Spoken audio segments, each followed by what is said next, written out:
Welcome to our last day of broadcasts here from the COP26 in Glasgow. We don't have time to have broadcasted, well, this will be the 11th broadcast here from the diplomatic zone. And we have brought and will tonight bring you COP26 here from the floor in Glasgow and also from our hubs in Nairobi, Stockholm and Washington, D.C.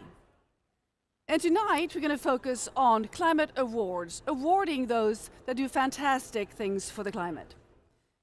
My name is Katarina Rolfsdotter Jansson and I am hosting this event tonight. Tonight I do not have my colleague Nick Nuttall with me, at least not physically. He will be with us in another shape and form later on during the broadcast. It's now a pleasure, as always, she's with me luckily, to invite Anita Soina with me up to join me on stage. And Anita has been our Green Zone reporter for all of the broadcasts. And Anita, what have you picked up since yesterday? A lot of people are traveling back, sadly. You know, COP is over and we need to go back to our homes and all that. But we still have some people around. I was trying to attend some few discussions. I managed to attend one that Vanessa was speaking today. And she said she doesn't... Vanessa Nataki. Yes, Nakato. She doesn't trust or believe in any politician's promises. So what she needs is just for them to prove us wrong this time round, because COP is over, it's now time for action. And good news is that Egypt has confirmed that they will be hosting COP27. So I'm hoping that COP27 you're going to discuss the success of COP26. Yeah, and also I got to interact with a few activists who are leaders from different countries, Fridays for Future, and I wasn't happy that most of them don't want to join politics. They don't want to join politics? Yes, when you ask them about joining politics, because for myself I will wish to join politics because I look at politics as leadership and positions where I can be able to influence policies and change. And it's the fact that politics has been built in a system that looks, in a selfish system that makes people think it's not easy for anyone to join. Okay, well, it's not easy, but I believe that if we are leaders, we've been able to in our own capacity and in our own countries, then we can push and try and get to those positions, because that way you're able to influence change and influence policies. Because, you know, we say, most of the time they tell us young people, what are the young people doing? We can't do much. It's people in those positions that can do much. So it's time for us young people to step up. Let's contribute to voting. Let's vote. Let's go out and vote. Let's also go for those positions so we can influence much. Well, excellent, Anita. I look forward to seeing you in one of those high-power positions in a few years. Of course. Yeah, sure. Excellent. Well, thanks for joining us every day and for your fantastic work. You take care. All right. Every day we've had this counter ticking up here on stage in our hub here at the Nordic Pavilion. And it counts up, and it counts all the fossil fuel subsidies that have been dished out since the COP started. It's eye-watering sums, isn't it? And today there was actually, the UN News stated, and I'm quoting here, COP26 promises ring hollow when fossil fuels still receive trillions in subsidies. UN chief calls on negotiators to pick up the pace. So the fossil fuel subsidies is a topic we always bring up, and it's also we're going to talk about it a little bit on and off here today on the show, and also show the UNDP video that's connected with this campaign. In every beginning of these shows, we talk with our hubs in Nairobi, Washington, and Stockholm. And let's now check in with Nairobi.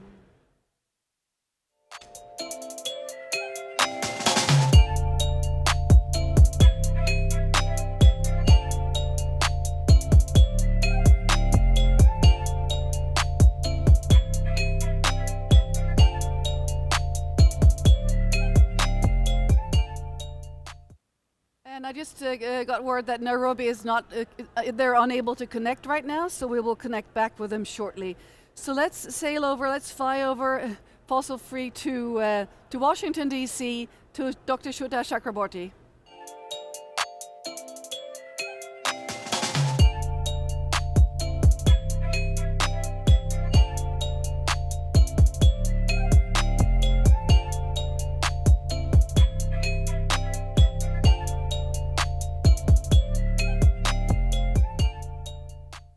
Hello, Shweta. How are you today?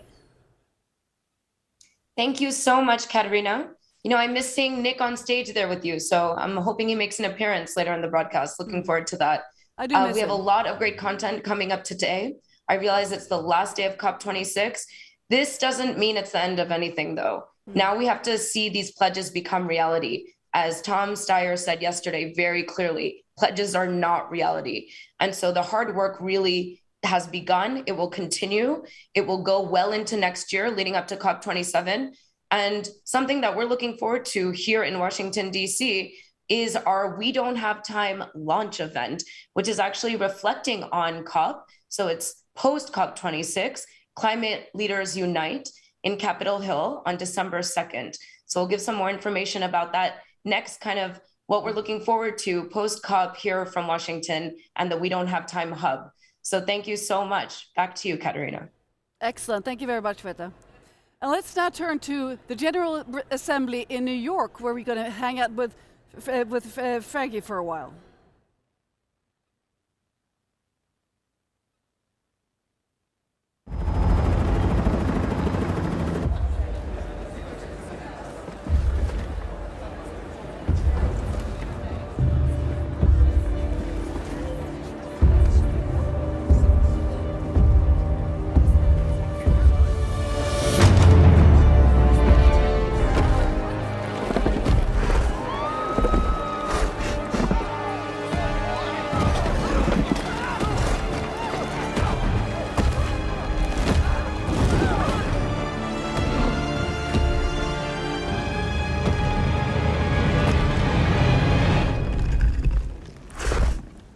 You okay?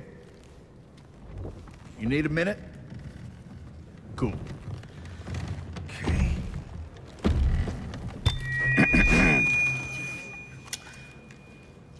Listen up, people. I know a thing or two about extinction. And let me tell you, and you'd kind of think this would be obvious, going extinct is a bad thing. And driving yourselves extinct? In 70 million years, that's the most ridiculous thing I've ever heard. At least we had an asteroid. What's your excuse? You're headed for a climate disaster, and yet every year governments spend hundreds of billions of public funds on fossil fuel subsidies. Imagine if we had spent hundreds of billions per year subsidizing giant meteors. That's what you're doing right now. Think of all the other things you could do with that money. Around the world, people are living in poverty. Don't you think helping them would make more sense than, I don't know, paying for the demise of your entire species? Let me be real for a second. You've got a huge opportunity right now. As you rebuild your economies and bounce back from this pandemic, this is humanity's big chance.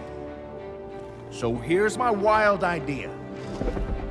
Don't choose extinction. Save your species before it's too late. It's time for you humans to stop making excuses and start making changes. Thank you.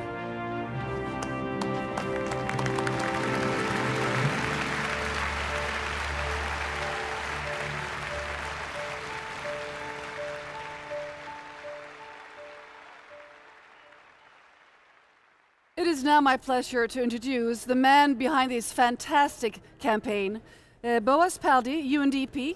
He's Global Engagement and Partnership Manager. Terrific that you were able to join us here. We're honored. Wonderful. So you have the floor. Thanks so much for having me. I'm very honored to be here. Right now we cannot hear you. Can you hear me now? Yes. Excellent.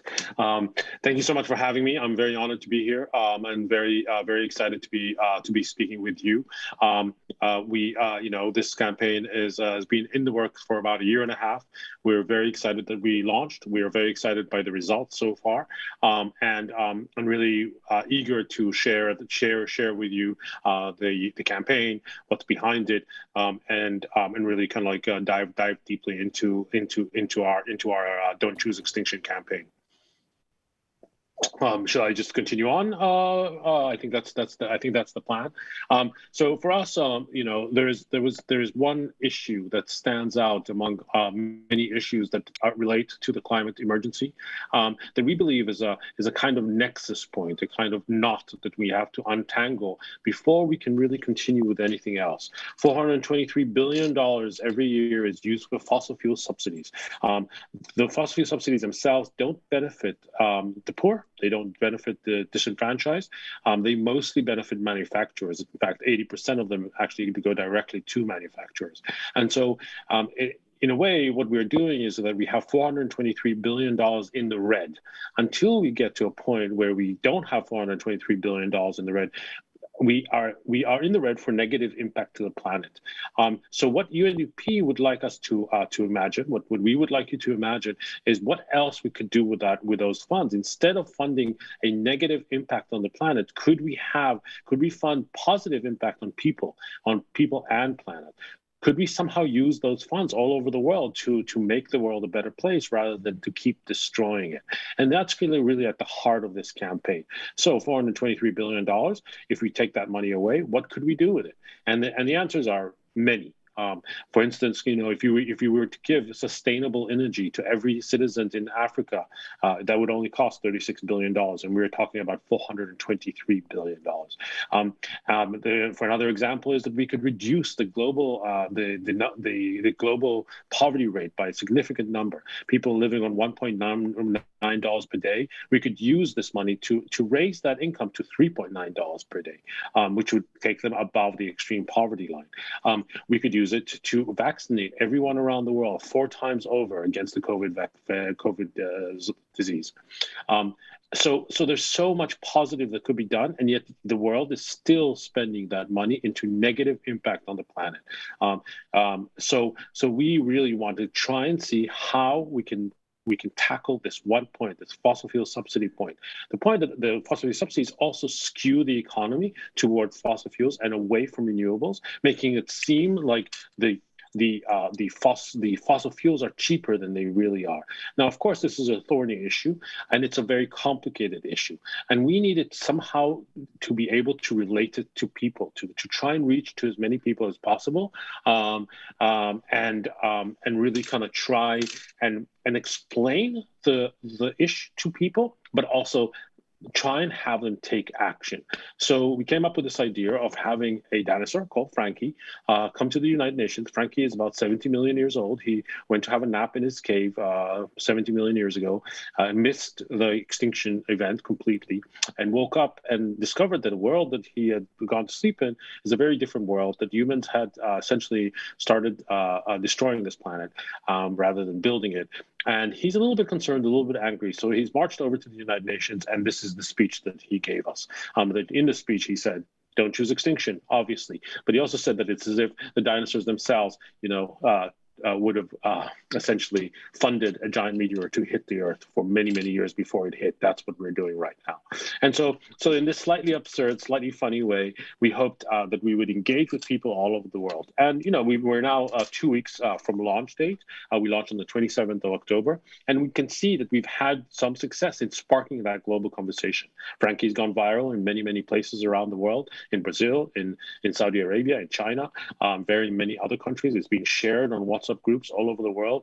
It's had a lot of views in YouTube, in LinkedIn, in Twitter and Facebook, etc. Really kind of like bringing the numbers up to an enormous amount of views in the tens of millions at this point. But it doesn't stop there. What we're asking people is to follow through and go to the digital experience that we've built that consists of 2 separate parts. Well, the first one is don'tchooseextinction.com. There you can find a varied amount of actions that you can take that would kind of talk to people where they are. We have actions that suit, we hope, many, many different kinds of individuals. We're trying to talk to what we refer to as the middle silent majority, the people who are not the activists on climate change, because they are going to work with us anyway, and not the climate deniers, because it's going to be very hard to reach them, but everyone else, which is about 80% of the population, that believe in climate change, believe it's an issue, but are not yet taking action. We want to motivate them to take some action. And so the actions that we've built in this digital experience are many and varied. For instance, we have a digital and print children's book called The Birds and the Bees. The Birds and the Bees takes the idea of the birds and the bees and turns it on its head. That talk that parents have with their kids, we want the kids to have that talk with their parents about the impending doom of plant and animals on this planet if we don't choose a different path. So that's one of the actions. We have an Alexa skill that we've developed that makes Alexa, the Amazon Alexa, a part of the dinner table conversation about climate change in the voice of Stephen Fry, the very famous English actor.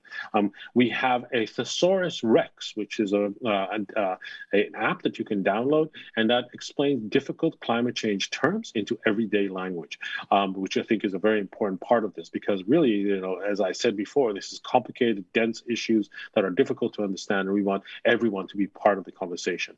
But everything in this ecosystem somehow leads you to Global Mind Pool. Global Mind Pool is a collective intelligence that we've built for the climate emergency. And we want as many people to join the Global Mind Pool as possible and have their say. It comes in the form of very simple surveys that you answer and then are asked to become a member of Global Mind Pool. And when you're a member of Global Mind Pool, we might dip in once in a while and ask you some more questions. And from that knowledge, we'll try and build a collective intelligence around this issue. What are some ways forward? What are some paths that might work? What are some pitfalls? What are your fears? What are your expectations? And so with all of this data, we hope that we can then go back to policymakers and show them what can work and what can't work. So as well as making a campaign that's visually exciting, everyone has an affinity towards the dinosaurs, we've also tried to make it deep and meaningful and have people really take action where they feel the most pertinent for them to take action. And so that's what we've built. I'd add here that the dinosaur is now translated into 36 languages. I have myself watched all of them. They're incredible, though I don't speak the languages, of course. We have languages all over the world. We have a Swahili dinosaur. We have a Tagalog dinosaur. We have a dinosaur speaking Mandarin in China. We have a Brazilian. Today, the Brazilian dinosaur was finalized. We have a Brazilian Portuguese dinosaur, and all of these are national celebrities wherever they are, lending their voice to this campaign, and really kind of like making this as global as we possibly can. So that's more or less it on the campaign. If you can, we urge you to go into don'tchooseextinction.com, and furthermore, we urge you to join Global Mind Pool. That's globalmindpool.org. I really want as many people to participate in this as possible. We're building a big bandwagon. We want you all to join us on that bandwagon. I'll stop there. Well, thank you so much. Fantastic work. So inspiring. We'll be showing the video every night on our broadcast. And we actually had a miniature Freddie here on here he is. I actually missed him. He's right here. Oh, he needs to be so here nice. with us because it's a wonderful reminder. I wanted to ask you, a lot of people are distraught. But the fossil fuel subsidies just being pumped out there, and also the news that might not be strong enough coming out so far from the COP. What is your message to those who feel that they're lost hope and don't know how to act? What is your advice to them?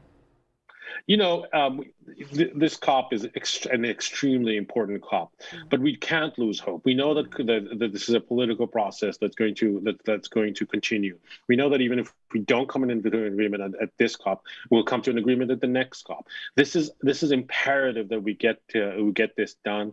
It is on the agenda. It is something we have to tackle. There's no more excuses, as the dinosaur says. We have to take action, and every action that we take is a good action. What we're trying to do in the campaign is relate those actions directly to to policy and energy policy rather than to your individual choices. Your individual choices are very important. It's important that we all have, long-lasting light bulbs in our light fixtures.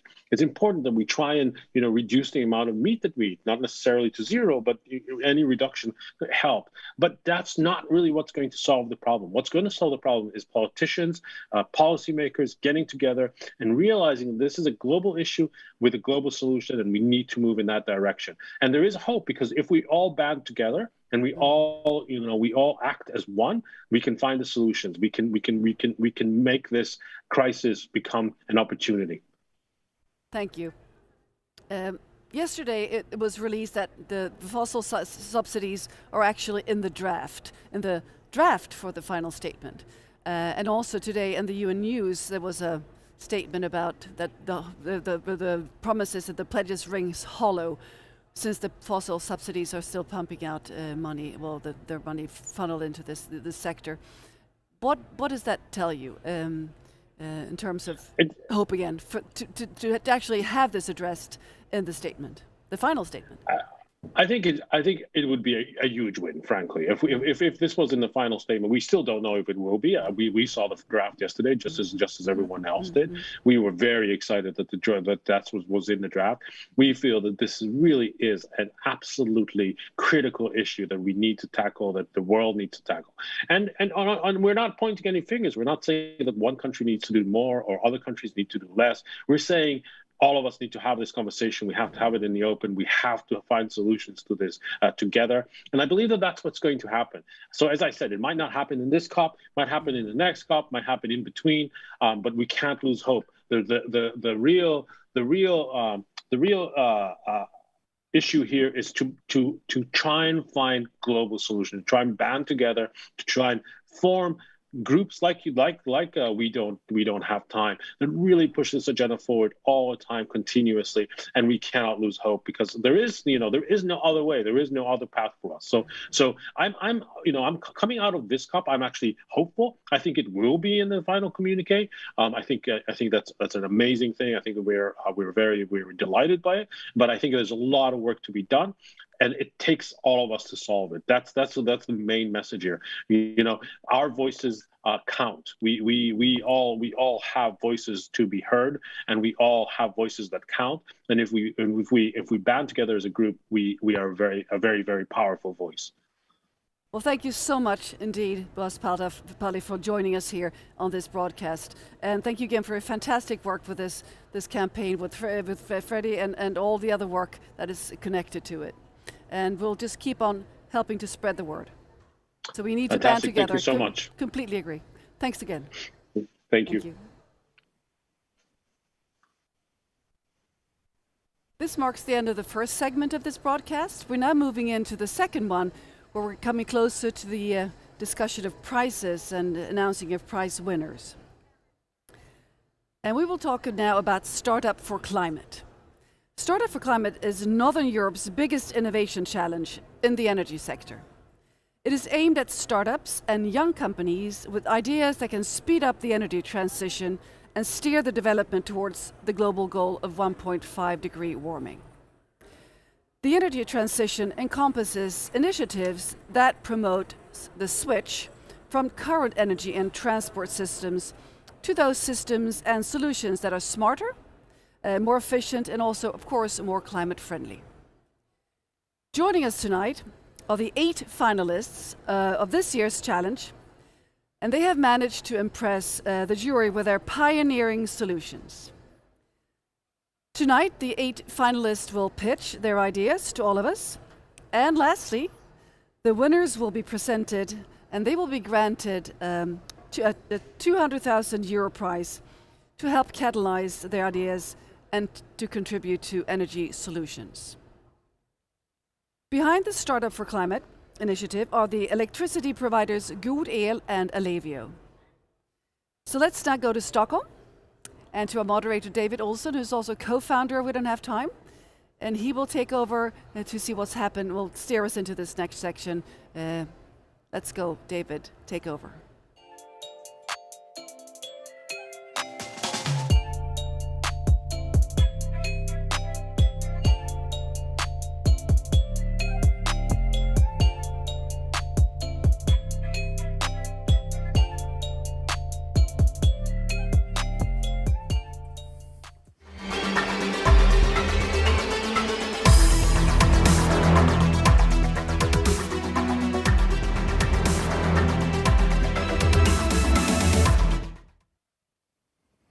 Thank you, Katarina. It's David here from the Stockholm hub of the COP26 Backdoor. Thank you also to Boaz Paldi. We have a packed room here today, and everyone has been listening very closely to what he had to say and his very important and inspiring campaign. And that's true too. We will, from this hub in Stockholm, host the Startup for Climate award ceremony. And it's a true pleasure and honor to invite here on stage Anna Quarnström and Kristofer Fröjd.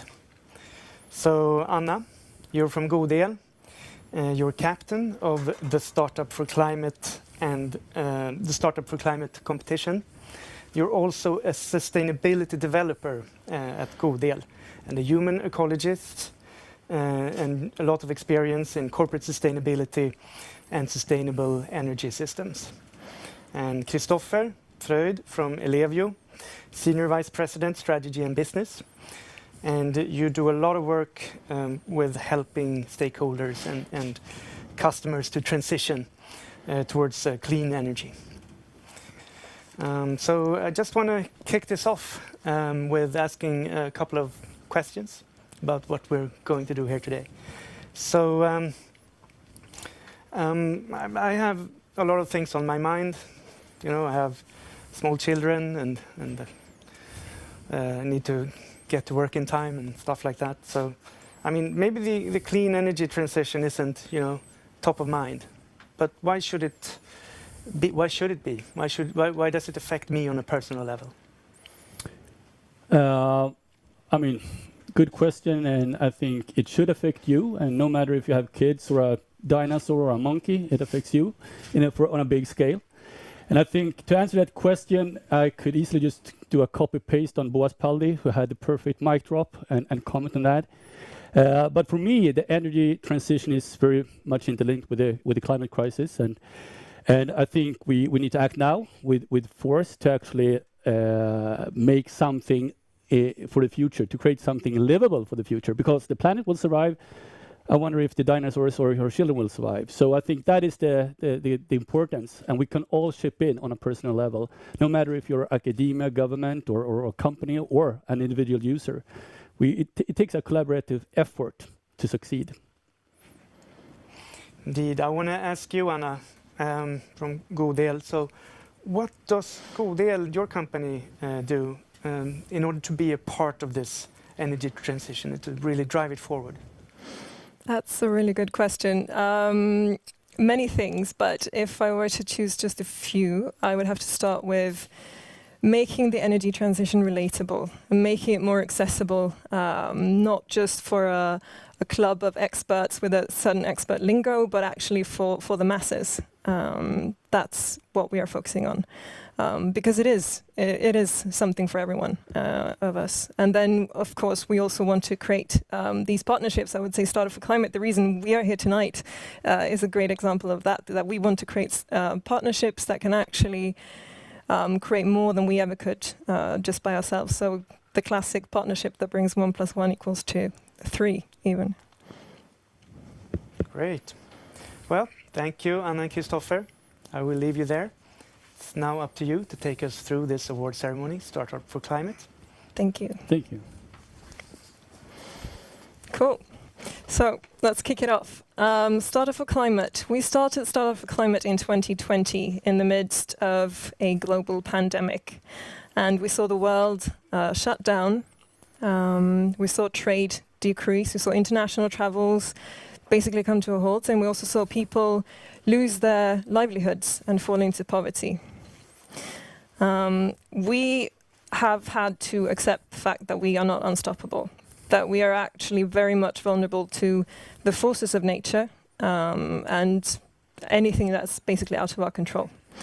During 2020, we also saw a very steep drop in the emissions of greenhouse gases. But this was not a very attractive nor a very sustainable way of dealing with the climate crisis that is currently ongoing. And today, these greenhouse gas emissions are again rising at a very high rate. And this is something that is a result of the fact that many societies are right now trying to build back their economies and trying to build back their societies to what they once were. But we need to focus on the things that not only bring us a boost in our GDPs, but the things that actually bring us a positive change for the climate crisis, and things that can actually make us more resilient and make us a little bit more in tune with the world around us. And in many ways, the climate crisis is an energy crisis. And it has been echoed during COP26. And to resolve that, we need to have faith in ourselves. We need to, show some in Swedish jävlar anamma. Otherwise, we'll not succeed. But of course, this is not a one-man show. Rome wasn't built in one day by one man or woman. But it's a collective effort. We all need to come together to resolve this. So with Startup for Climate, we try to find these innovation heroes, these future climate champions that have big ideas and want to make them scale and have a business impact. And 4 weeks ago, here in Stockholm, dark, most likely rainy evening, 8 finalists pitched their ideas to a jury of experts. And I'm super thrilled that all finalists are here today. And they will soon give their take on why they should be the winner of Startup for Climate 2021. But first, let's take a quick look at how it was 4 weeks ago, because we have it on tape. So Glasgow, please show the video.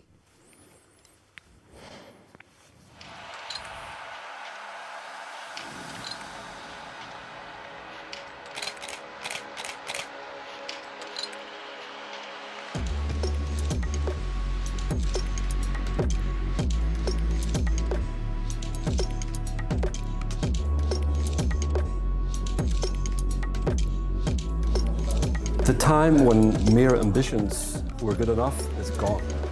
We need to focus on the things that actually matter and deliver the goods. Very interesting pitches this year, big width, but also the common denominator being flexibility and storage. In order to succeed, you really need to be able to communicate what you're doing, and you need to solve a problem that really is important. Try to allow yourself to go in depth on how you contribute to the climate. The energy transition is essential because it's cross-cutting in all other transitions that need to be made.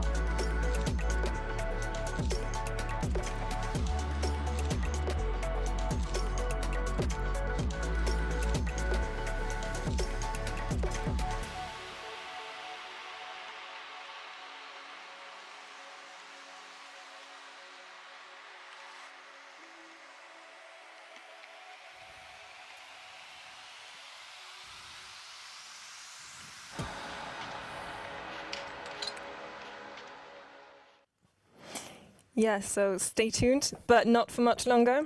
Tonight, we have the privilege of meeting the 8 companies that have made it all the way to the final. These finalists have been carefully assessed by our expert jury based on 5 main criteria that I will share with you now. And the first one, of course, is how they can have a positive climate impact. For example, how can they reduce greenhouse gas emissions, or how can they increase energy efficiency, or how can they create behavior change? And then the more common ones, I would say, of course, how doable is it?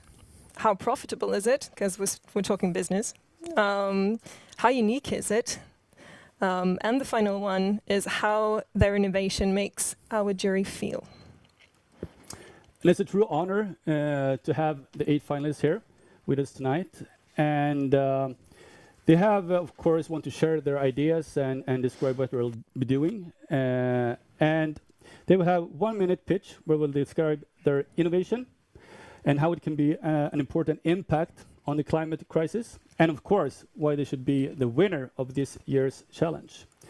So with that said, I would like to introduce the first finalist on stage, who also won the people's vote with 1,200 votes. Robert Sabelström, founder and CEO of ClimateHero. Welcome. Thank you.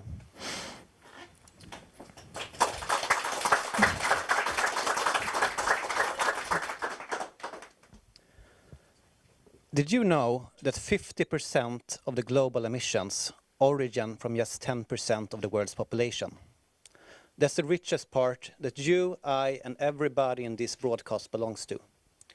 ClimateHero's mission is to help these 10% to adapt to a climate-friendly lifestyle. Starting with that we help you calculate your carbon footprint in just 5 minutes. You then get positive feedback on what you already do well. That's part of our positive psychology and nudging. And then we give you personalized suggestions on how you can reduce your footprint. On average, our users pledge to reduce their carbon footprint with over 30% in the first year. And we are growing exponentially. And if we are able to keep on growing this exponential, we're going to reach more than 100 million people before 2030. And that will be enough to create a social tipping point that actually helps to halve global emissions by then. Thank you. Thank you so much, Robert. So we have a quick question for you as well.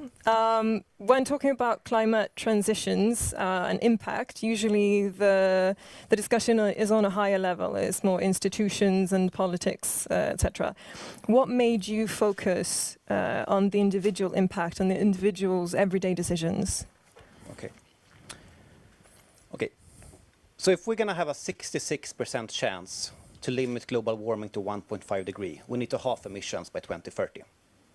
And that will only work if we have the full, so to say, socioeconomic trinity working together. It means that you people there in Glasgow, you need to take your responsibility from a country or city perspective. The companies need to take their responsibility from a production perspective. But we consumers, we need to take our responsibility as well from a consumption perspective. It's only when these three work together that we can actually solve this crisis. And maybe who's going to get most focus? I don't know. I think all three of them are equally important. Thanks. Thank you so much. Thank you so much. And the second finalist, William Bergh, CEO, representing Cling Systems. Welcome. Thank you very much. With this shift to electric mobility and renewable energy, lithium-ion batteries is quickly becoming the key technology for storing and transporting energy. But batteries do degrade and reach an end of life. And this is quickly growing into a massive waste problems where used lithium-ion batteries are trapping critical raw materials. Cling Systems and our mission is really to close the loop of batteries. So our B2B market platform is connecting the entire industry that deals with collection and sorting of batteries. And by actually mapping where the batteries are and connecting that with the critical raw materials in the batteries, we're mapping where the critical raw material is, and thus turning into the world's first digital mine for circular batteries. Thank you very much. So, William, you talked about closing the loop and circularity. So I wonder, what would it take to create a completely circular battery system? Good question. Well, recycling and circularity is actually all about collection and sorting. And today, in Europe, you might not believe it, but almost 40% of all vehicles are lost at the end of life. So it's all about traceability, collection, but also creating the incentives for everyone who owns the waste batteries, or in this case, waste cars, to actually feel incentivized to trade and sell those the waste. So incentivizing waste, turning it into assets. Great, awesome. That's super interesting. Thank you very much. Thank you very much. Thank you. So please welcome to the stage our next pitcher, Remi Loren, founder and CEO of Ekolution. Take it away. Welcome to the new green building revolution. Today, Ekolution have a product that binds more carbon that we emit in the atmosphere. Our product is energy efficient and healthy for our buildings, our people, our planet, and our workers. Ekolution products have better performance than many of the fossil materials today on the market. We can cut emission with a carbon negative material. In fact, this is the leader of change and lead the way of the decarbonization generation. So let's stand up, hemp for hope, be part of the Ekolution, which is the solution. Thank you very much. Thank you so much. Quick question then for you. Obviously, growing stuff will take up some amount of space in our world. So let's say, are there any other ecosystem benefits of growing hemp that can be reaped from increasing the growth of it? There are, very much so. 1 acre or hectare of hemp binds 15 to 20 tons of carbon dioxide, creating enormous green lungs for the planet in just 100 days. It improves biodiversity, improves the soils, and can grow basically anywhere on the planet. Interesting. Thank you very much. Thank you. Thank you. Next up is Exeri, Magnus Karlsson, CEO and co-founder. Please, rock the stage. We have a problem. I understood that 10 years ago when I was in the shower with yet another power outage. Freezing cold, with shampoo in my eyes and without water, I realized that the energy transition never will take place without a smart, reliable and flexible power grid. In Sweden, with one of the best grids in the world, we still have 40,000 outages every year. And we have the solution. Exeri Smart Grid Surveillance is a complete system that detects, classifies and locates faults in the power grid immediately. By providing true situational awareness and decision support, it cuts the time for power outages by half. This saves loads of money for the power companies, but also for the whole society. The grid becomes manageable, and most important, the green transition possible.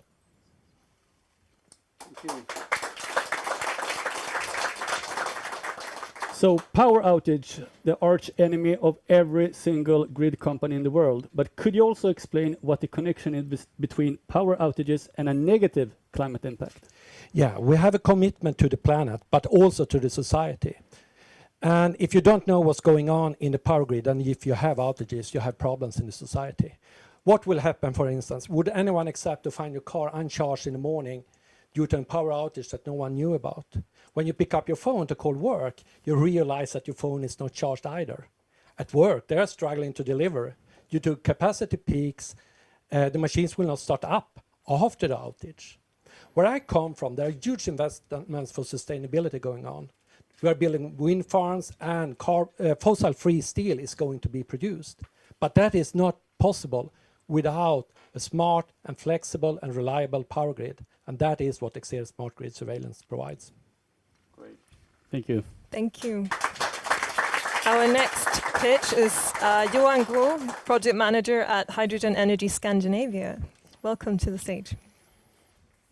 Hi, my name is Johan Guo, representative for H2 Energy. We are a startup company that, with the visions to provide solutions that can reduce and finally eliminate the climate impact caused by fossil fuel. We have developed a process that can convert gases and liquids and other green commodities into green hydrogen and green CO2. Well, the beauty of hydrogen is that the emission is plain water, while the charm of green CO2 is that we can convert that into something we call electric fuels, which can be, for example, aviation fuel, green gasoline, green diesels. Think about it.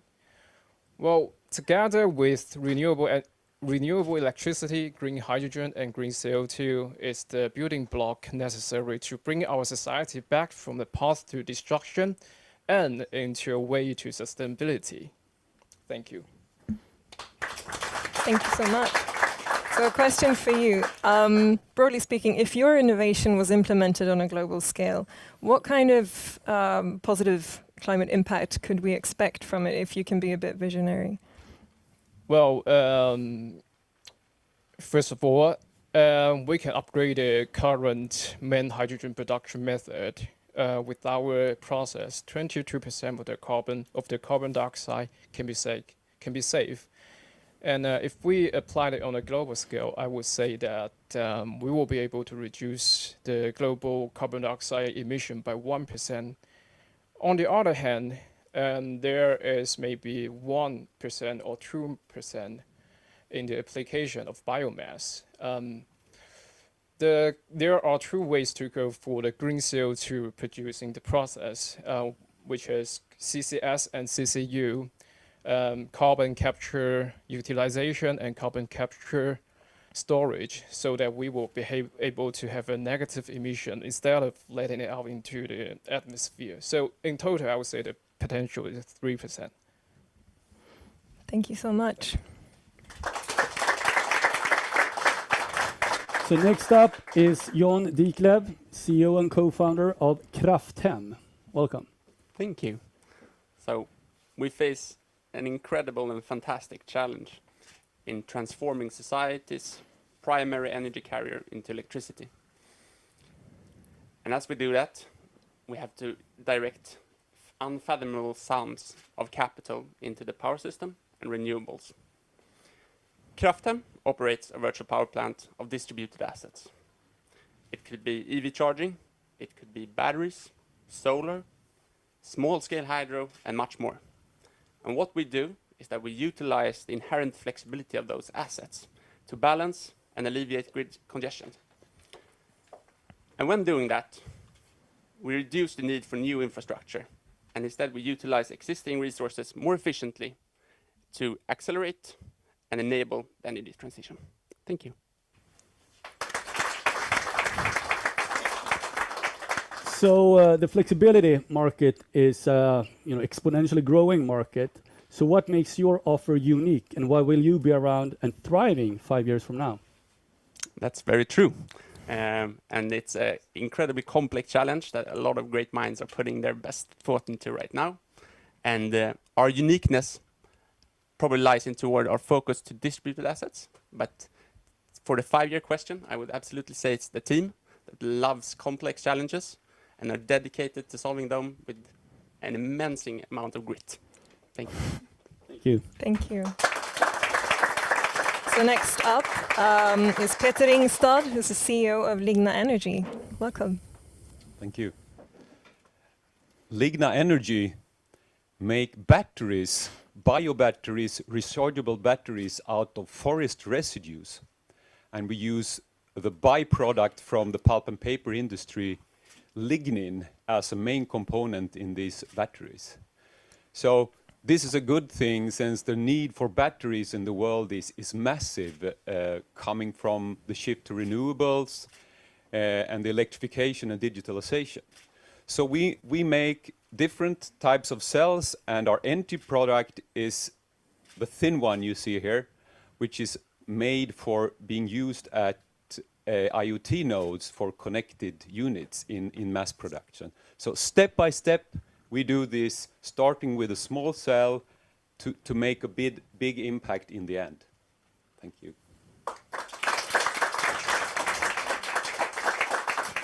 Thank you very much. So I'm curious, why then, if this is such a good innovation, why aren't all batteries bio-based today?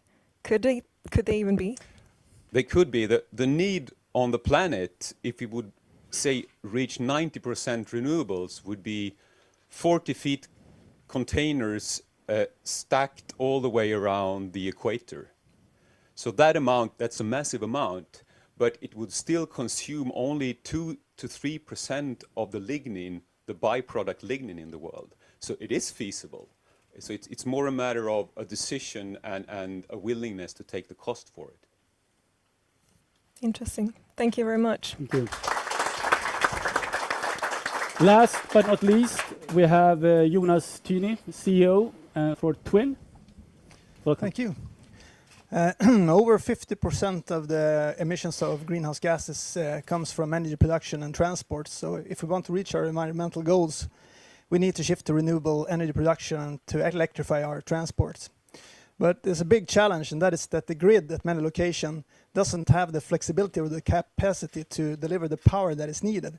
And this is the challenge that we at Twin are working on. Our smart energy management system, Twin Nebula, we create flexibility, unlock power capacity that we can use to charge more vehicles, and we can lower energy cost, and we can also sell capacity back to the energy grid and generate secondary revenues from balancing and flex markets. So with our system, we're creating a sort of a virtual power plant, and we provide a missing link that connects the energy system with the transport system. Thank you. So, Jonas, if you had unlimited resources and could choose one world city to implement your solution, where would it be and what would it look like? Each year, 7 million people die caused of air pollution, and the emissions come mostly from coal power plants and from vehicle emissions. So I would choose to implement our solution in Delhi, in India, which is one of the most polluted cities in the world, and help the region with the electrification of transport and the energy transition. And we would create smart energy storage systems so that we can unlock capacity and be able to charge the vehicles so they can convert to electric vehicles and lower the local emissions in the city. Wow, that city I want to visit one day. Thank you so much, Jonas. Thank you. And thank you to all of our finalists. You are just tremendous, cool, and awesome. And please keep on rocking, man.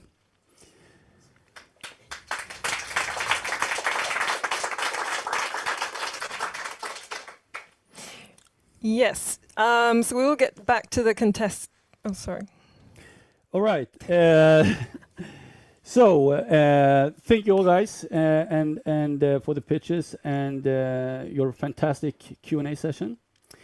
We'll get back to the finalists in a while, but first we'd like to talk to our expert panel that are also here with us tonight. Yes, and we hope that by now it's clear that the energy transition is not something for the few, it's something that affects each and every one of us. And we also see that differences and different perspectives and different mindsets is actually one of our biggest strengths. And with Startup for Climate, this is something that we wanted to pick up on. So we called in some of the expert minds from the fields of business, academia, innovation and disruption. So with us here tonight are two of our amazing jury members, Johan Lindehag, CEO at Ellevio, and Jane Valerud, angel investor. And they are being joined tonight by Maria Erdman, CEO at GodEl, and Linda Krondahl, CEO and co-founder at the innovation grow house Things. Welcome. Thanks. Thank you. Great. And I want to kick this off with a question to Maria. You are the CEO of the social electricity company GodEl. In many ways, you're representing a more altruistic approach to business. So what role do you see the electricity has in the climate transition, and what is GodEl's role? And energy has, and electricity has a major role in the transition. The emissions being more than 50% coming from the energy sector, it's obvious that we need to focus on fossil-free and renewable resources, and we need to take care of the resources that we're using for energy. For GodEl, being one of the top 10 in Sweden, our focus is very much, of course, and very obviously, we offer the best possible energy from the current best sources today. That's a no-brainer.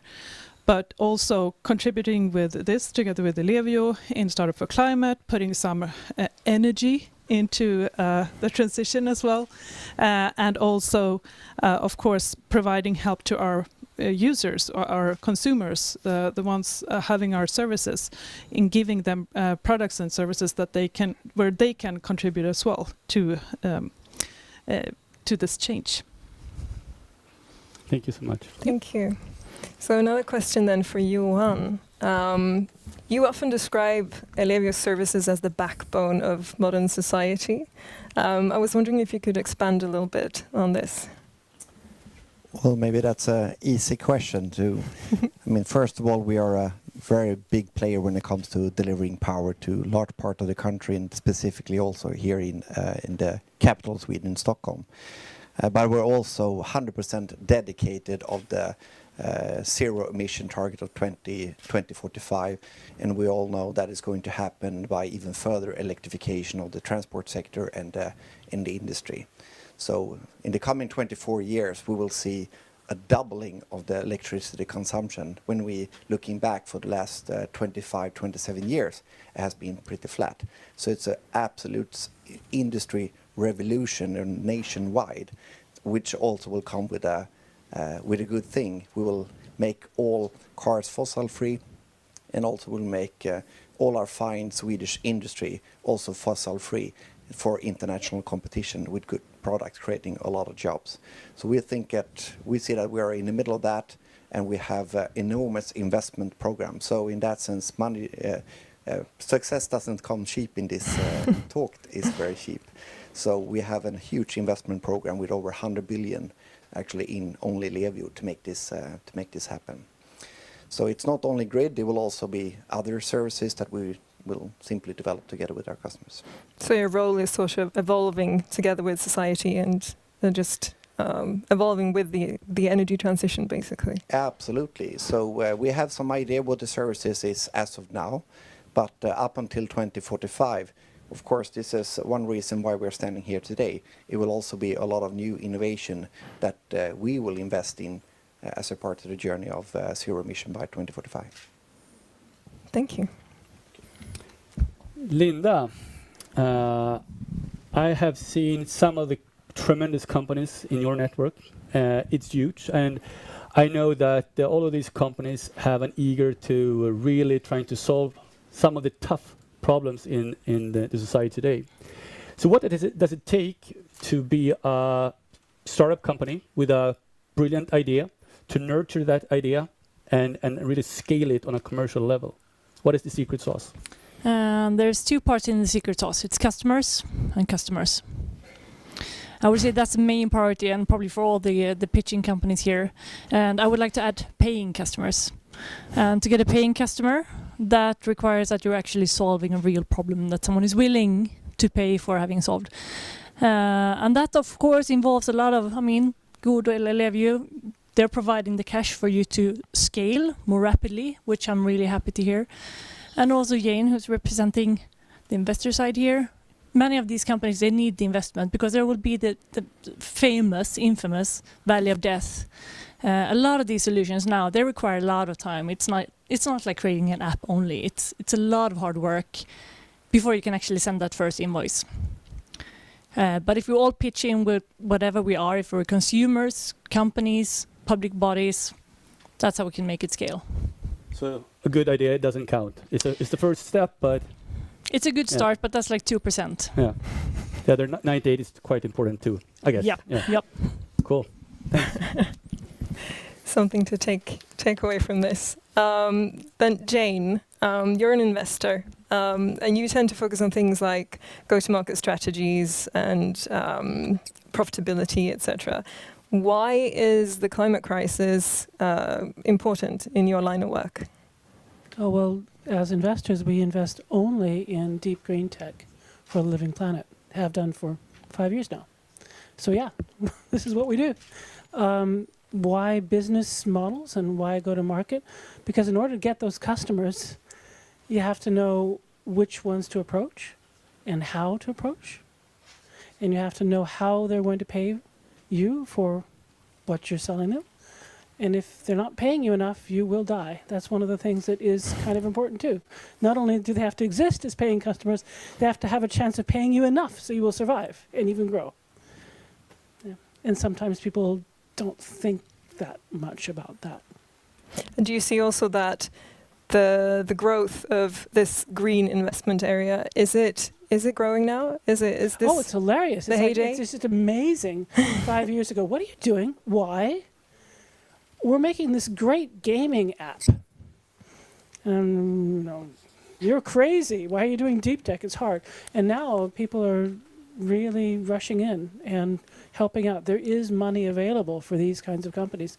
There wasn't a while back. Now there is. And it's wonderful because all of you, Finalists, you have a good chance now. And I would say that 10 years ago, you probably didn't. Thank you so much. Great. Thank you so much, the expert panel, for sharing your view and learning about the importance of customer, not just dying customer, but paying customer. I think it's a good distinction. And everyone is here waiting for the winner, of course. But before we present that, during the final act, we have a special music act that Glasgow is going to help us to put on. So over to Glasgow. Well, thank you very much. Thank you so much. Very exciting here. And well, as I stated in the beginning, I normally have my dear colleague Nick Nuttall next to me here, but he had to go back to Berlin.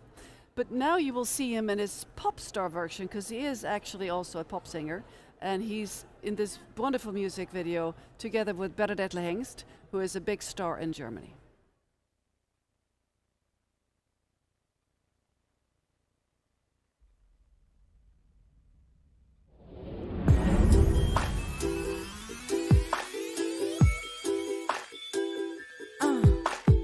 Es gibt kein richtiges im falschen Klima, von Massachusetts bis nach Fukushima.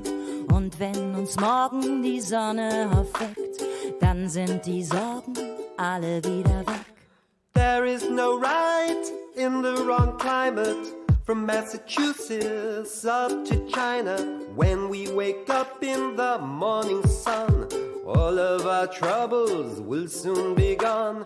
Say goodbye to lethargy. Save the world with this melody. Say goodbye to lethargy. Save the world with this melody. Und wir bewegen uns so souverän durch das Zeitalter des Anthropozän. Zu lange pflegen wir unsere Distanz zur Welt immer wieder elegant. We are pretending as if we are sovereign through the age of the Anthropocene. We cultivate our distance to this world with a morbid elegance. Say goodbye to lethargy. Save the world with this melody. Say goodbye to lethargy. Save the world with this melody. Nicht produzieren, sondern teilen, die Zeit verlieren und länger verweilen. Anstatt verkaufen, lieber verschenken. Wir haben Freunde anstatt nur Klienten. Sharing your things instead of producing. Savor the moment, time's there for losing. Talk to your neighbors about something to lend. Instead of a client, you get a new friend. Say goodbye to lethargy. Save the world with this melody. Say goodbye to lethargy. Save the world with this melody. Say goodbye to lethargy. Save the world with this melody. Say goodbye to lethargy.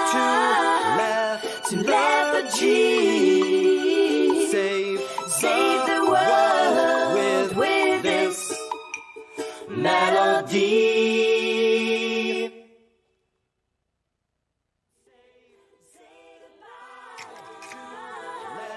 To lethargy. Save the world with this melody.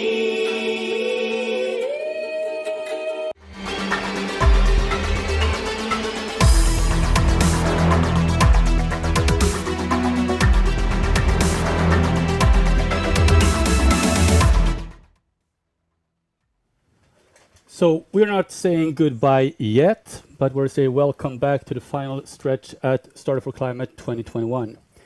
So we heard from 8 fantastic finalists and a panel of experts, and they have shared their view and what it takes to succeed. And this year we have not 1, but 2 amazing winners that will receive 1 million Swedish crowns. roughly about 2 bitcoins. And they also get some coaching from the jury members to be able to scale their business. The jury has made a decision, and we will now share the motivations. So, Anna. Yes. So our first winner is a promising new player in a new and important market with huge potential for creating a reliable fossil-free energy system. By applying the use of AI, they're able to make innovative improvements to an ever more decentralized energy system containing solar panels, EV charging, storage, and other key elements of future energy systems. Through their innovation, they have made being part of the energy transition an exciting upgrade for consumers, combining an attractive, low-effort offer for users, while also providing an essential service for keeping society's electricity system working smoothly in today's complex energy landscape. This company has managed to impress the jury of experts by finding their niche and showing that they have the knowledge and the drive to grow fast and thereby have a big impact on the energy and climate transition.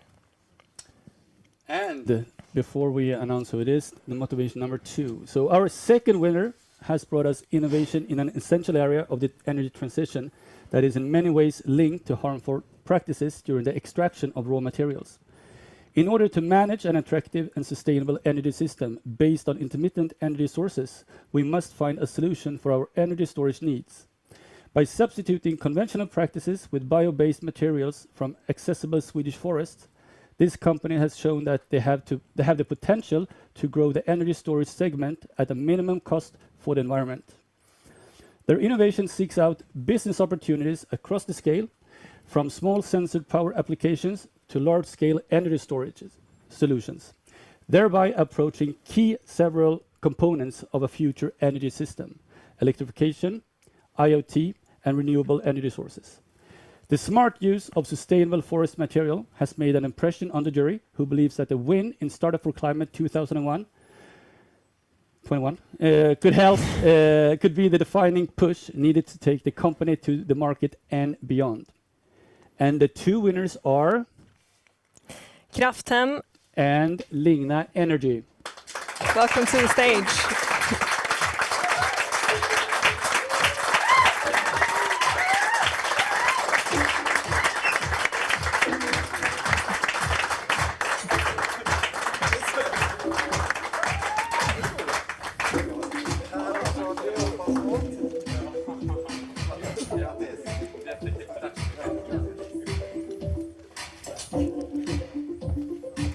Congratulations. So this is, I guess, exciting. And we have some more questions because we want to know a bit about how you feel right now and also what you're going to make of this, basically. So I'm going to ask you, Jan, how will you use this money to maximize your positive climate impact?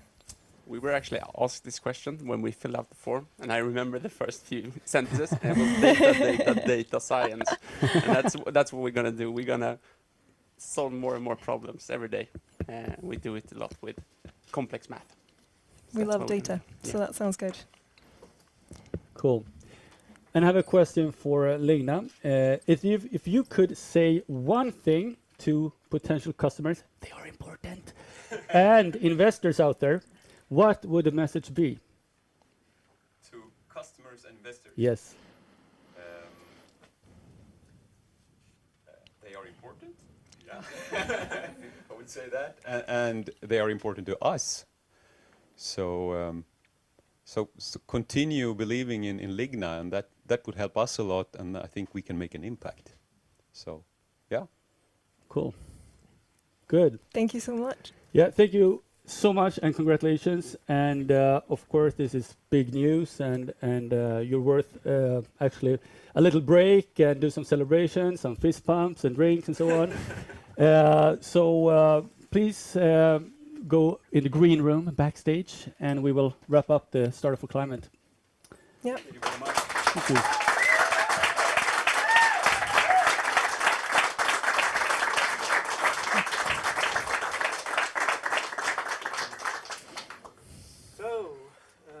We're about to round this little segment off. First off, I'd like to commend Ellevio and GodEl for bringing these fantastic solutions up on stage and crediting them, and not only that, awarding them. These are truly amazing solutions for the climate and sustainability. Solutions for the future, really, all 8 of them. So thank you. So just as we're about to round this off, then a natural question would be, I guess, there's going to be a startup for climate in the future, I hope. So what are your plans? I mean, we are just in the beginning of the energy transition, and I think Lena and Krafthem are 2 super good companies, but if we give them about a year or 2, they haven't resolved the climate crisis completely. And I guess we need to continue to make an impact. So I think we'll be around for 1 more year at least. And Anna, do you have any final message to share to the audience and the viewers?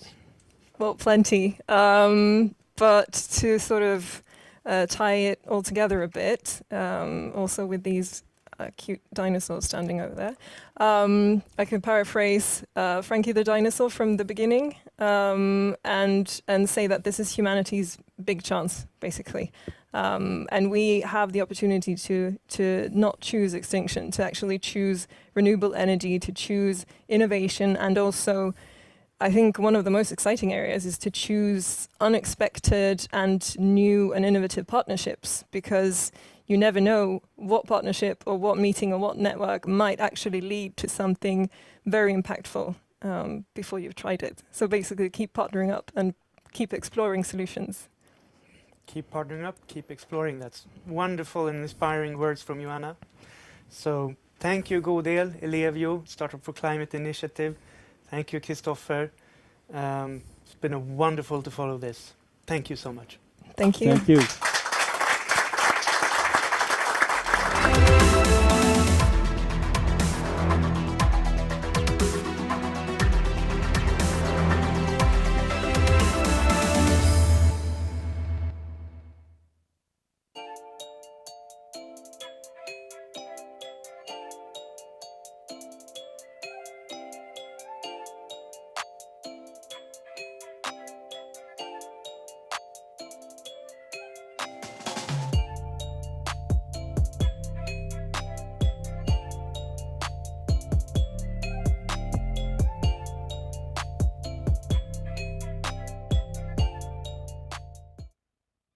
Well, thank you so much, Stockholm. That was great fun and exciting. We now move on to a segment where we have invited 2 special guests. And it's my pleasure to introduce first Niclas Gustavsson. He is Vice President, Public and Environmental Affairs, Volvo Group. And Niclas is responsible for the Volvo Group's larger collaborative projects in sustainable transport solutions, community contacts, and also new innovation systems, both internally in Volvo and also in the surrounding ecosystems. And the ecosystems of startups, like we just mentioned here, and universities, community actors, and also well-established companies within and outside of the transport industry. So you have the floor. Warm welcome, Niclas Gustavsson.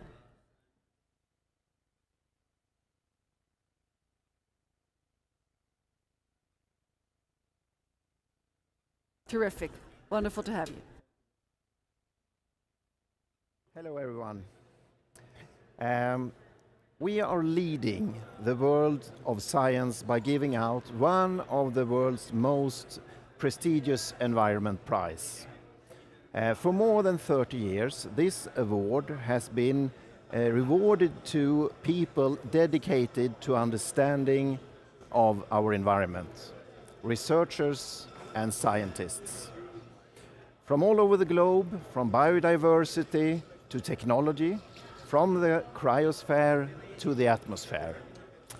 The Volvo Environment Prize is awarded for outstanding innovations or scientific discoveries, which in a broad term fall within the environmental field. Since its inception in 1990, the prize has become one of the scientific world's most respected environment prizes, and is today the Environment Prize. The prize is awarded by an independent foundation, and a scientific committee does the first evaluation of the candidates. The prize jury, a group of internationally renowned scientists, makes the final selection of laureates, or one or more laureates. Laureates represent all fields of environmental and sustainability research. The award ceremony is every year in December in Stockholm, and actually 2 weeks from now on the 1st of December. The live broadcast is open for public, and you can join on the environmentprize.com if you like. Since the first award, already 4 Nobel Prize winners has first received the Volvo Environment Prize and then received the Nobel Prize. For example, this year's Nobel Prize winner in physics, Professor Syokuro Manabe, won the Environment Prize already 25 years ago on his work with modeling of the climate change. This year's laureate, Professor Paul Anastas from Yale University, is the global pioneer of green chemistry, a systems approach to sustainability that aims to solve the problem at their source by adopting beginning by design techniques. Everything that we see, that we touch and feel is a chemical, whether it's the furniture, the clothes we wear, the electronics that we use, everything. It's all chemicals.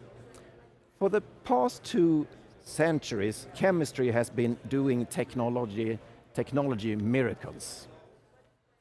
Green chemistry is a revolutionary area of science, focused on redesigning products and the way in which they are made to make them safer, cleaner and more sustainable.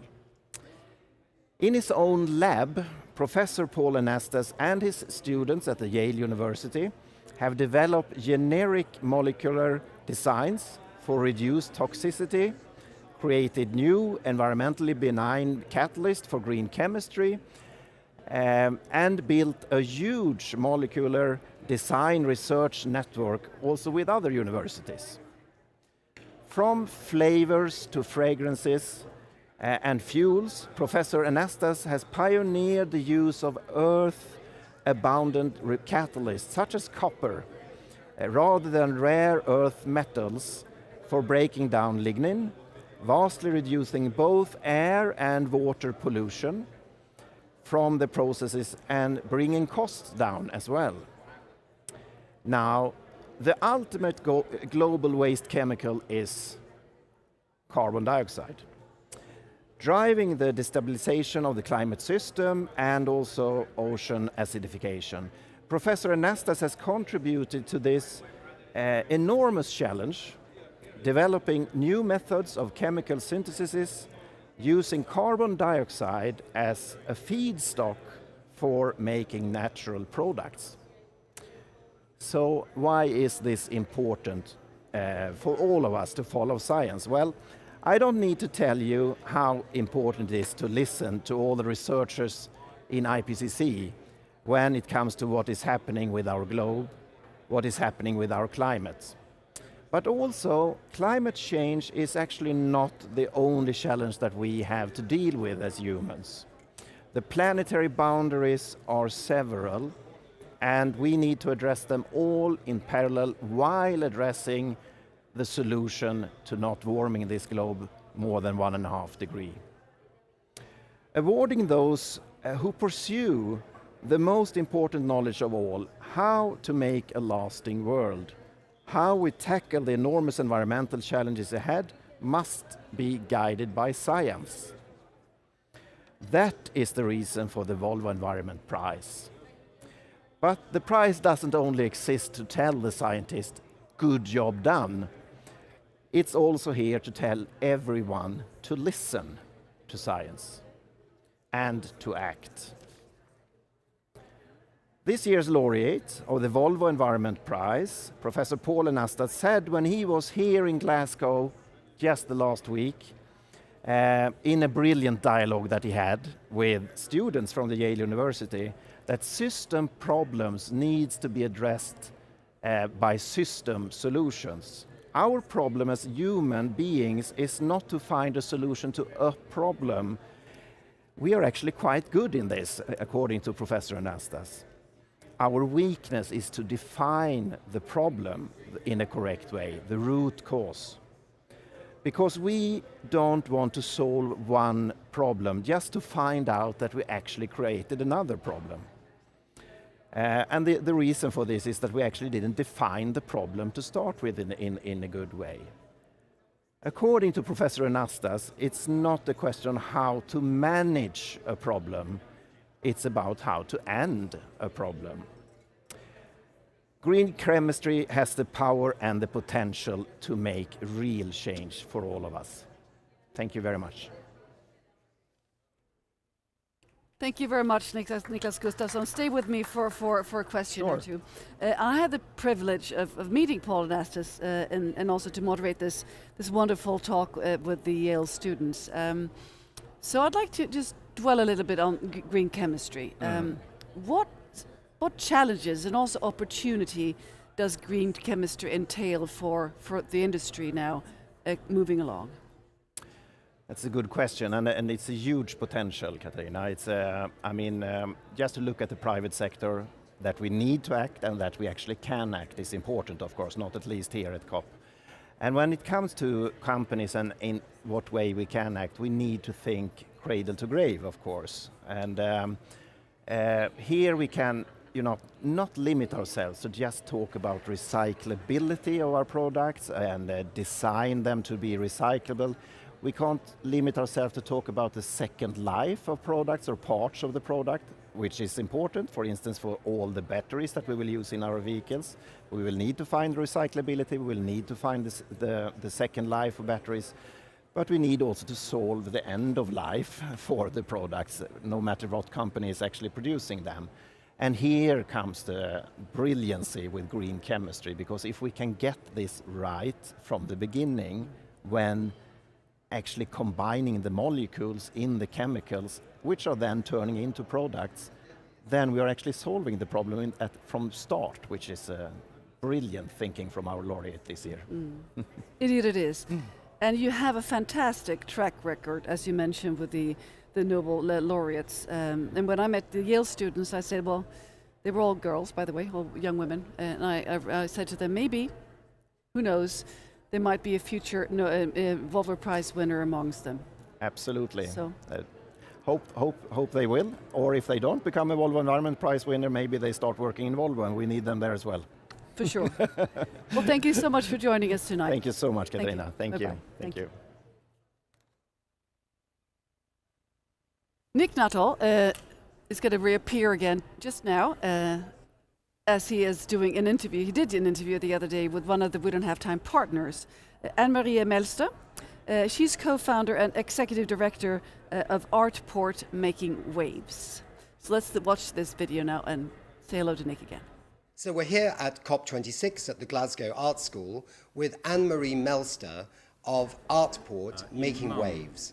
Great to see you, Anne-Marie, and wanted to ask you the first question really, which is, what are you doing here at COP?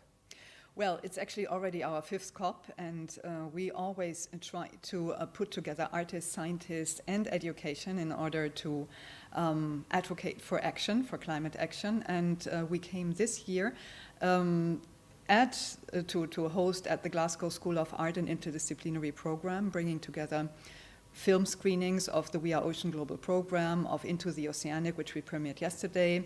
We bring here scientists who are speaking about specific Scottish ocean-related topics like seaweed restoration, sewage water, etc., and to work directly with students here from the art school to speak about how interdisciplinary projects can be set up and to give them also a purpose in their work for the future so that they can really become active in this whole movement of ocean protection in the context of climate change.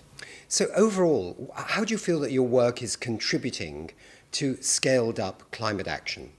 Well, we started already in 2005, so we are one of the pioneering curatorial collectives worldwide working at this intersection. And I'm a little bit proud because we have been working with more than 40,000 young people all over the planet.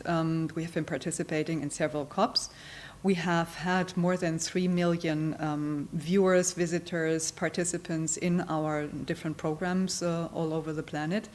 And we can, of course, not count how much our impact was, not in numbers, but I see that a lot of our former participants, they changed their behavior, they started their own movements, whole schools, they always want to become partner of our projects, and the young people are really changing their minds. And not only students like here at the Glasgow School of Art, but also primary school students between 6 and 8, and teenagers between 12 and 17 years old, and civil society in general. Where did your passion for the oceans, for environment and climate change, where did it begin? Well, for climate change already earlier, because I was always interested in environmental protection, and I was working in the arts, or I'm working in the arts since more than 20 years, and I saw that there was a lack of working on specific purpose related to planet Earth. And I said in 2004 with my project partner in New York, Ernie, we have to do something which is related to environmental protection in the arts, because that's missing. That was the first step in 2005 when we created Artport Making Waves. The second step why I started We Are Ocean Global Program 2 years ago is that I said now is the moment to really work on my big love in my life, which is the ocean. And the Ocean Decade, the UN Decade of Ocean Science for Sustainable Development just started this year. The last 2 years were the preparatory phase, and I said it's a good umbrella under which we can work with this program. And we got the endorsement. We are in action now of the UN Ocean Decade until 2030. And that's good for us because like this we can intensify our collaboration with worldwide institutions. Where does it go from here? We were just talking earlier that next year is the 50th anniversary of the UN Conference on the Human Environment, which took place in Stockholm, Sweden, and that's now where you're living. And it was the birth of the UN Environment Programme, 50 years in 2022. Could this be another point to actually spread the message through art and its links with science? I think so, because first of all, we are planning a big project in Sweden and other Sami countries. We are Ocean Sapmi, so for me it's important to be in contact, in close contact with the Swedish government to co-create something which is important for the Swedish territory.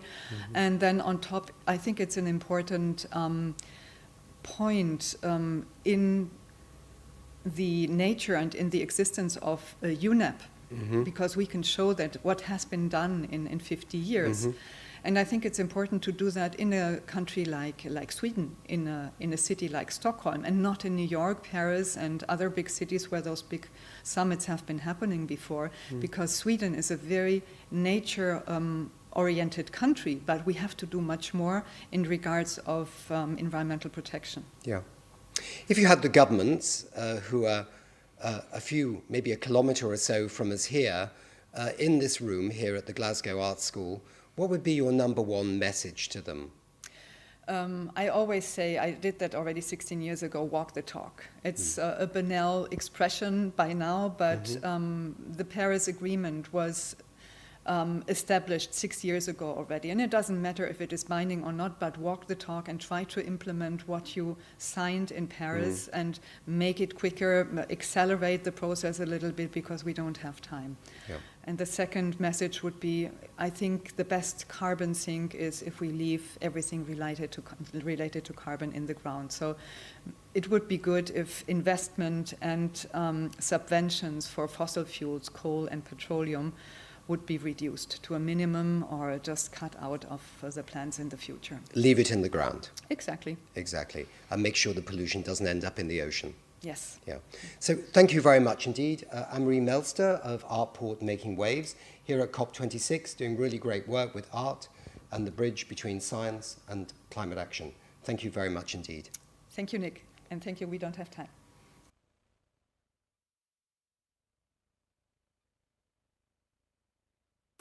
Great interview.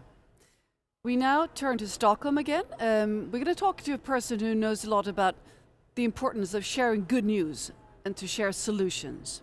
It's my pleasure to introduce Magnus Aschan. He's editor-in-chief at Warp News, and he has worked as a tech and science journalist for 20 years, and is a trained adventure guide at Nelson Marble Institute of Technology in New Zealand. And his mission is to tell stories about how technology and science make our world better. So you have the floor, Magnus. So the pessimist sees difficulty in every opportunity. The optimist sees opportunity in every difficulty, said Winston Churchill. So optimism is not about being naive or unrealistic. It's about focusing on solutions and opportunities. Fact-based optimism, which is at the core of the Warp Institute, is about basing this optimism on data and science. So to be an entrepreneur, to have impact, you have to be optimistic. It requires focusing on solutions and opportunities. And here from Stockholm, you've just seen a great example of this from all the entrepreneurs showing and telling their stories. And there's never been a better time to create that impact, because we live in times of exponential development, with more access to data, advanced tools, and research than ever in history. We can solve bigger problems than ever with this fact-based, optimistic mindset. Politicians might be slow, but technological change is not. In just 10 years, we have seen price drops in solar by 89% and onshore wind by 70%. The price of batteries has fallen by 97% in the last 30 years. Core components for a transition to a sustainable society are already feasible. Publishing over 4,500 articles on Warp News this past year, I know that this is just the beginning. We can easily imagine some of the horrific downsides with future scenarios. But the biggest and most difficult problems in the future, and they're actually beyond our capacity to predict. We can't even imagine what lies ahead. But as bad as the world's future problems might be, the reason we can and should be optimistic is that our estimates of future woes, they don't take into account our ability to solve them. The ultimate reason we should and can be optimistic is not because we must ignore the reality of huge planetary scale illnesses and deep systemic problems.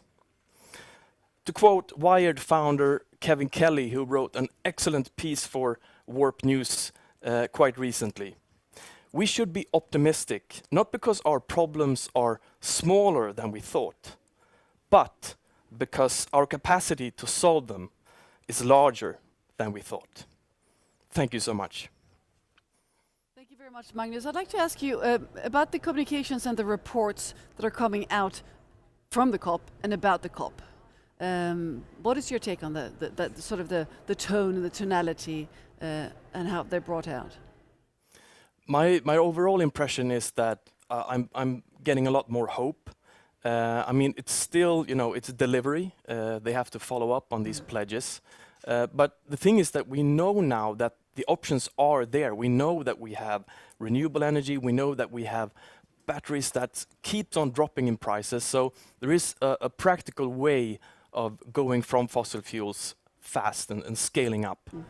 So in a practical sense, in a technological sense, I'm very optimistic and hopeful. And I really hope that the politicians and the leaders will actually fulfill their pledges. Well, thank you very much indeed, Magnus Aschan. Thank you. We're now turning to Nairobi. Unfortunately, we couldn't connect with Nairobi earlier in the broadcast, and let's see if we can do that now. And Magnus, please stay tuned because there might be a question for you, so just leave your headphones on.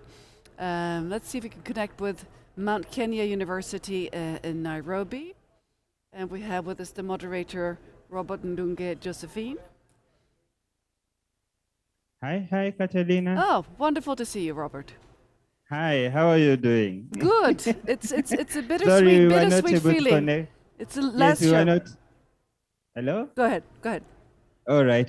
We are sorry we were not able to connect with you at that time. I think we were both very excited with Patrick's award for being the most influential young person in Kenya for his work in climate change. Yes, But also, congratulations. because we had the people who nominated him for the award present to give him the award, I hope you'll be able to see the photos later. But for this check-in, I just wanted to our plan was to have a few young people to share their stories and the experience of COP26 and what it means. And here I have one of the guys who wanted to just quickly mention what this whole broadcast has meant for him. So Karibu-san. Wonderful.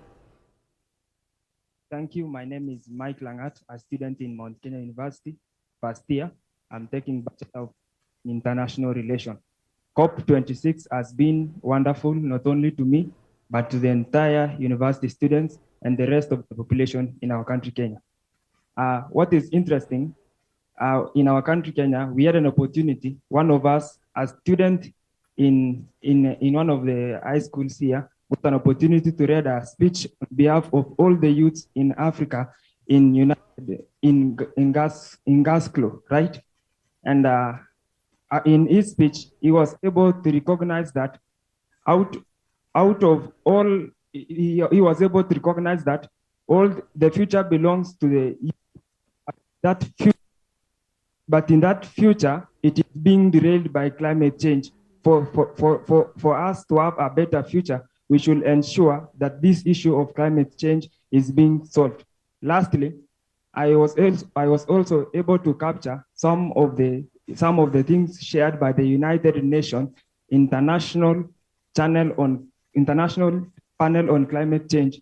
They were able to say that we should take less meat, less milk, and we are able to increase more products on plants, because on this case, animals or livestock produce about 14.5% of the emission. So I really want to I want to urge all of us, let us implement all those guidance which was given so that we are able to consume less livestock and we increase on plant products. Thank you. Thank you very much.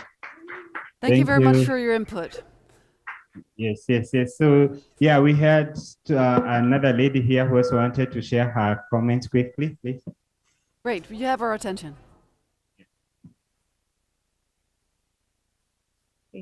Good evening, everyone. My name is Meir Mwango. Okay, I'll begin with saying this has been a learning experience. It's a hope for the future because of actions being taken to help climate change. It's been a challenge to all of us to find solutions to climate crisis. I'm moved to ceasing to complain, but rather come up with solutions with what you can as an individual. I want to end by thanking all coordinators of the event, stakeholders who've seen the success of the event. As an individual, I walk out a better version of myself, more enthusiastic on working for climate change for betterment of the world. Gratitude. Thank you. Well, thank you so much. That that was moving, the last comment, indeed, especially for us having worked very hard, all of us in Nairobi and here in Glasgow and Stockholm and also in Washington. So would you like to add something, Robert? Yeah. It's just been very good and very exciting. Some of people might be leaving because our time is going very late, but we are still going to hang out with you until the end to see the big awards from the We Do Not Have Time Foundation. So we are very eager and excited for the day. Thank you very much, Katarina. Excellent, Robert. And congratulations to Patrick. I see him in the background here. Patrick Chiari. Wonderful. And now let's go to the president of the We Do Not Have Operations in Washington, D.C., Dr. Shweta Chakraborty. Thank you, Katarina. I'm really excited to share this video. On October 22nd, our partner, Fashion for Development, hosted their inaugural Sustainable Goals Banquet, which gathered international UN ambassadors, VIPs, fashion industry leaders, political influencers, diplomats, and prominent climate change spokespeople to recognize the importance of sustainable fashion and lifestyle practices. The dinner was held at the Pierre Hotel in New York City with 60 notable guests in attendance, including the President of the UN General Assembly, Abdullah Shahid, Italy's ambassador to the UN, Maurizio Massari, and Anthony Scaramucci, and many, many more. I had the pleasure of interviewing all of these and more on the green carpet. The evening was presented by host Evie Evangelou, founder of Fashion for Development, and she used the evening to officially launch the new global campaign, Sustainable Living is the New Fashion. Please enjoy some highlights from this evening.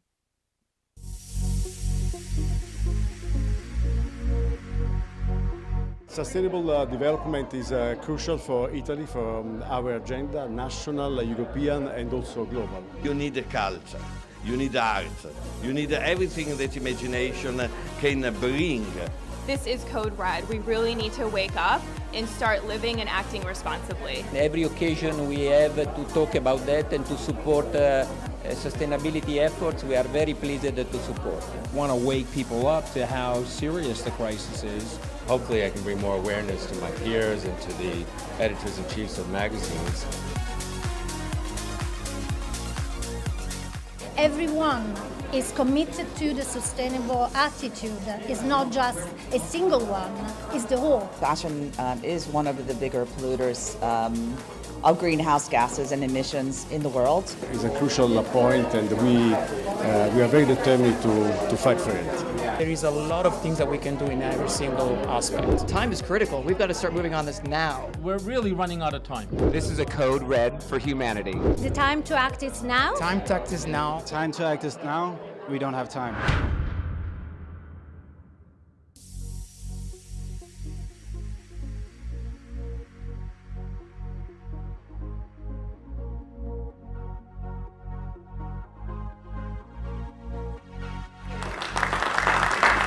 We are here tonight because we're launching the campaign Sustainable Living is the New Fashion. I hope that we will be able to inspire you. Sustainability has become the key goal and benchmark of our policies, definitely. We wanted to do something during Fashion Week. But in between that, we were working with Steven Tyler from Aerosmith, the icon. As you all know, this year, Secretary General Antonio Guterres declared it to be Code Red for humanity. When I think about the struggle that we're having in so many different facets of our life, I am so proud to know you, and I'm so grateful to you for your optimism, your idealism, and pushing the world forward. This is an imbalance that we need to close.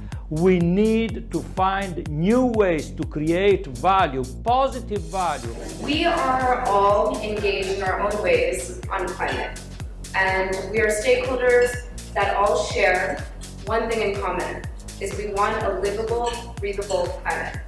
So how can you and Evie and I work together to save the planet while continuing to create the designs and fabric that has a positive impact on our lives?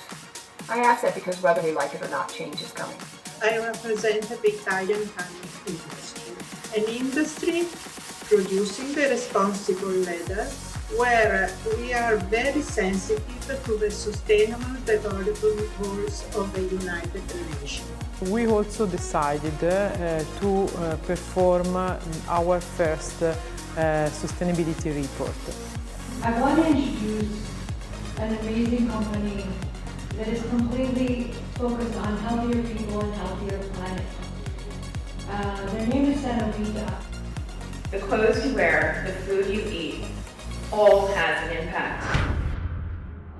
Your relationship to the climate and to the world in that way makes a difference.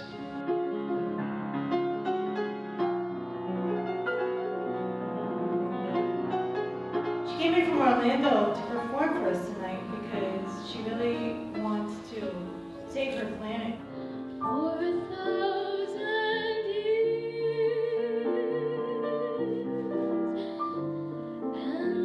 and I'll sing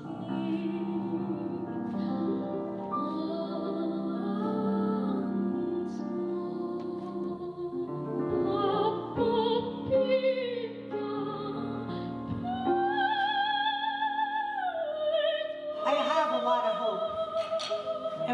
to do. And that's how I want to end the night, with a lot of hope.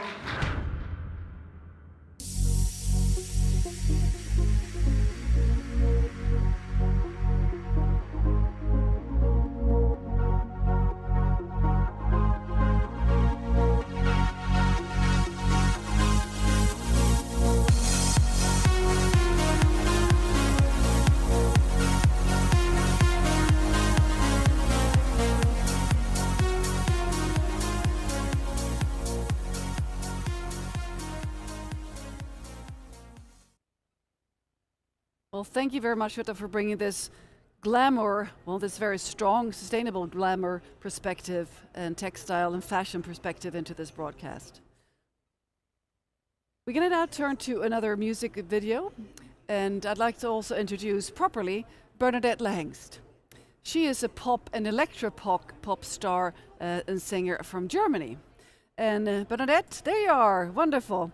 Among many things, you were a singer and guitarist with the Hamburg band Die Braut Haut ins Auge. And you also work as a theater director. And your music focuses on social issues, and you have written and recorded several songs about the climate. So unfortunately you couldn't join us here live, but you are with us here. Present in our broadcast, and we're very happy to see you. So, Bernadette, a warm welcome, first of all. Thank you very much. Yeah, I wish I would have been there, but it wasn't possible. No. So, but I watched the show, your broadcast almost every day. So I really, liked the show and all the discussions. Excellent. So, Bernadette, how come you have written songs about the climate? Yeah, it all started 2014 when I was asked for the festival Save the World, here this is the name, in the theater in Bonn, to write a climate song or to make a performance about the climate change. And they have put together teams of different artists from all over Germany with climate experts from the UN and from other NGOs or some scientists. And I was put together in a team with Nick Nuttall, who was then working as the spokesperson of the UNFCCC in the UN in Bonn, and who was and still is a very good pop singer. So I wrote the song Save the World with this melody, and I called myself the Climate Fairy for the video. I think you showed the video. Yes, we did. It's a great video, great song. Yeah, thank you. And so it was meant to be a sing-along song. The audience was asked to sing along the chorus for saving the world. And on the screen behind us, we showed the Earth that was dying or surviving, depending on the engagement of the singing of the audience. Ah. And so then the following years, I was writing every year one climate song in Bonn for this festival, Save the World. Most of them with kids and teenagers, local kids and teenagers. Some of them were really experts in climate. They were educated to be climate ambassadors. And they themselves educated then their parents and families how to save electricity, to save CO2 and not to use the car anymore and so on. So that was the beginning, and then it went on year by year, and I wrote, I think, until now it's 6 or 7 climate songs. Wonderful. So Bernadette, how have these songs been received? Yeah, for me, it's quite normal to combine pop songs with politics or with political issues.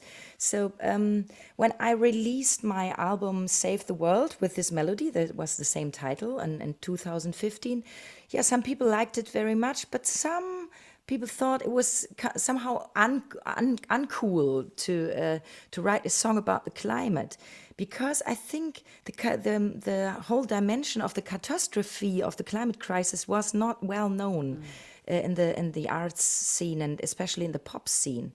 So, but then it changed a couple of years later, latest when after the Fridays for Future movement started on demonstrating on the streets all over the world.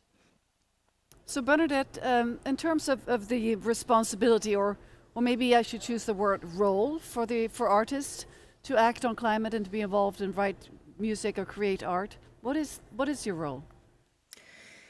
Yeah, somehow it's very important to spread the topic of climate crisis all over the world. So not just even leave it to the politicians or the scientists or the journalists, but that's why I think it's very important to spread the word in theater plays, in literature, of course, in music, in pop music, in books, and so on, in arts projects.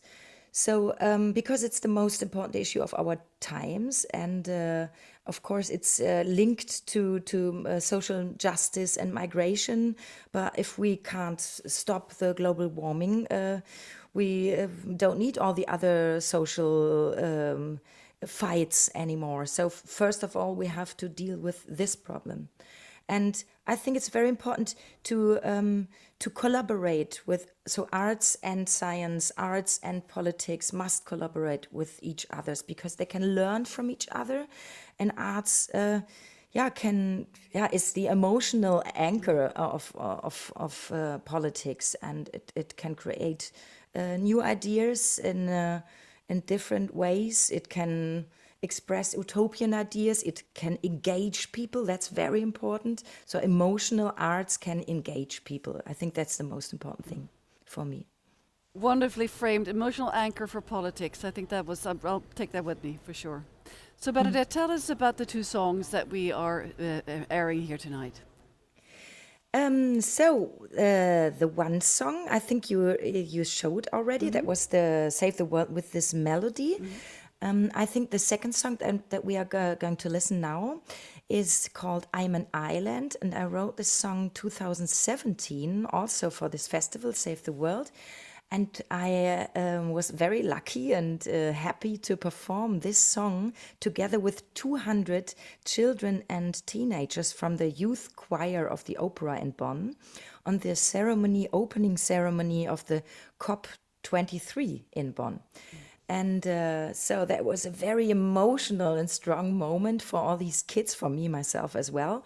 And it was dedicated to all the vulnerable islands because the COP23 should have happened in the Fiji Islands, but they couldn't organize that, and that was the reason why it took place in Bonn then. So, but then, of course, in the chorus, I say. The whole wide world is an island, so that's why it's very emotional. And we had 100 smaller kids that came on the stage in creative costumes, ocean costumes, animals from the oceans, fishes, and so on and so on.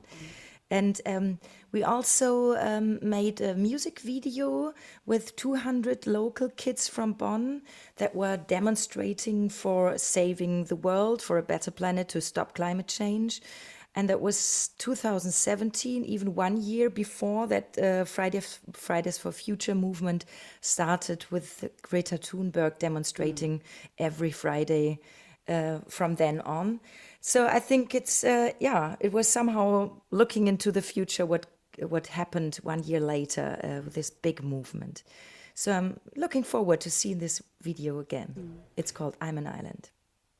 Well, thank you very much, Bernadette La Hengst, for your fantastic work, and also for letting us air your beautiful music videos and songs here today. Thanks for joining. Thank you very much. And now let's listen to the video and watch the video. This is a disaster for the planet. Dozens of people and children were killed when a massive tornado struck an area. Search and rescue crews worked through the night after a monstrous tornado. This is where the earthquake actually took place. Raining like this for several hours. It was absolutely unlike anything I've ever experienced before.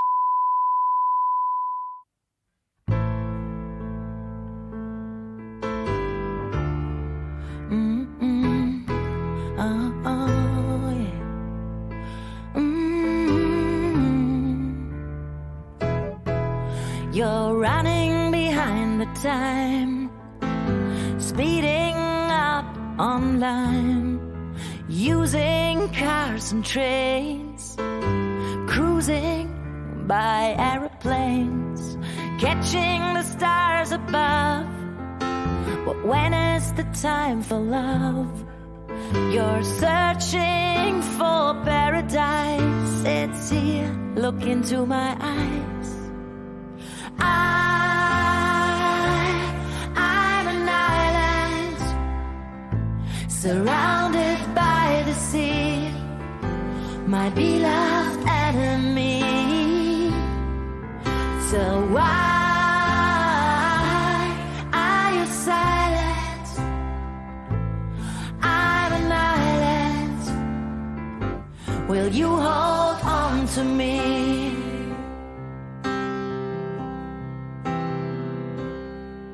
Your love is like a wave, rising high and never safe. I will be your home when you're shipwrecked in a storm. I know that you are more than the sum of your parts. So cool down your temperature. I need your warming heart. Fiji, Maldives, Seychelles, Tigua, Caribbean, Tuvalu, and Australia, Europe, Asia, Africa, America, the whole wide world is an island. I'm an island, surrounded by the sea, my beloved enemy.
Will you hold on to me?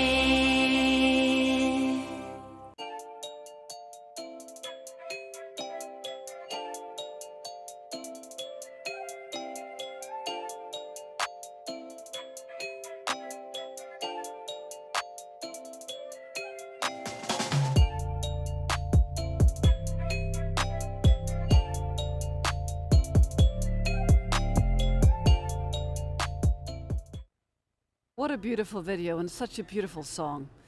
Thank you very much, Bernadette La Hengst, for connecting the dots and really anchoring this severe message profoundly within our hearts. It's now my pleasure to introduce a group of indigenous youth from Brazil who will share and give a message to the world leaders here, right here on our stage. So please join us. Come on up. You have the floor for your message. Thank you. Hi. It's a pleasure to be here with you all. I'm here standing with my relatives from Brazil. We are from indigenous communities, different indigenous nations in Brazil.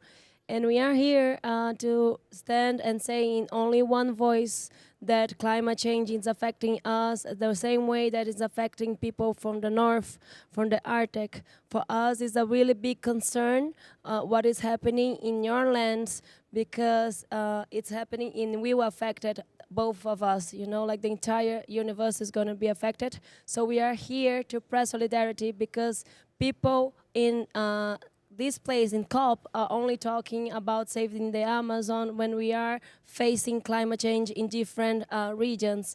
So we also want to remember that what is happening here, negotiating, it's so wrong from our perspective.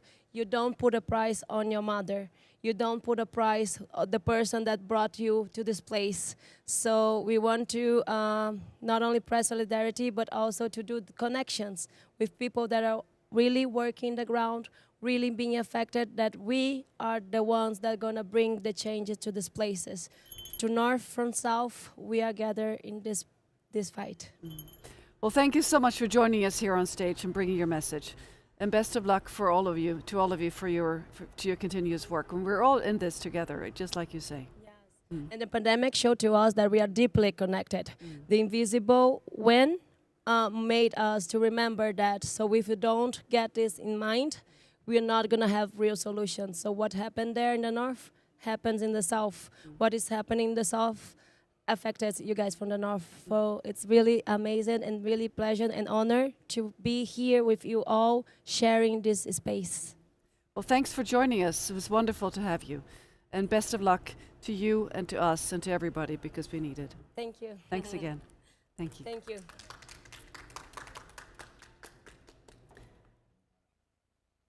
Thank you.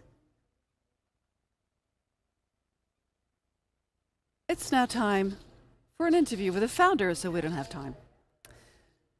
And before we talk to the founders, so well, in this segment we'll also talk to announce the winners of the prize that we introduced earlier. I got a little bit thrown off here, but this is very strong for us to have these youth on stage. So I'm going to start again. In this segment, we will be announcing the winners of the We Don't Have Time prize, Best Climate Review Award. But first, we're going to get a behind-the-scenes story of We Don't Have Time. As I mentioned initially, today, actually right today, is the 5th birthday of We Don't Have Time. So with me I have, as always, the founder of We Don't Have Time, the CEO, Ingmar Rentzhog. Hi, Katarina. Hi. And in Stockholm, we already met David Olsson, who is also co-founder of We Don't Have Time. So let's bring David back to us and connect. Hello, David.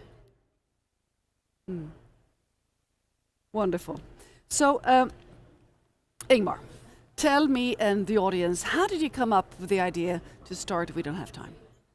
It's very much because of Donald Trump. On the election day 5 years ago, it became so clear to me that our world leaders will not solve the climate crisis for us. I mean, many political leaders are talking but don't act. But Donald Trump, he actually told the truth, that he didn't give a shit about it.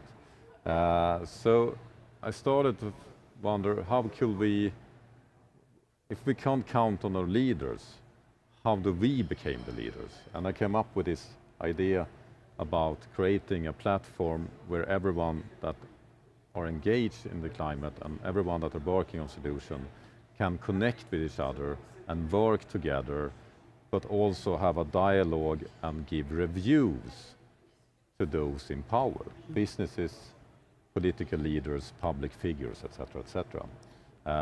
So that was what I was doing when Donald Trump called this victory speak. And the day after, I just woke up with this name in my head, We Don't Have Time. I quickly Googled it, and there was basically nothing there. So I registered the domain name. I wasn't serious to do anything about it. It was just kind of this crazy idea I wanted to do something with. But the day after, I had this dinner with my co-founder, and David was actually the first person I talked about this with. And surprisingly, he didn't think I was crazy. He wanted... How lucky. He wanted us to do it.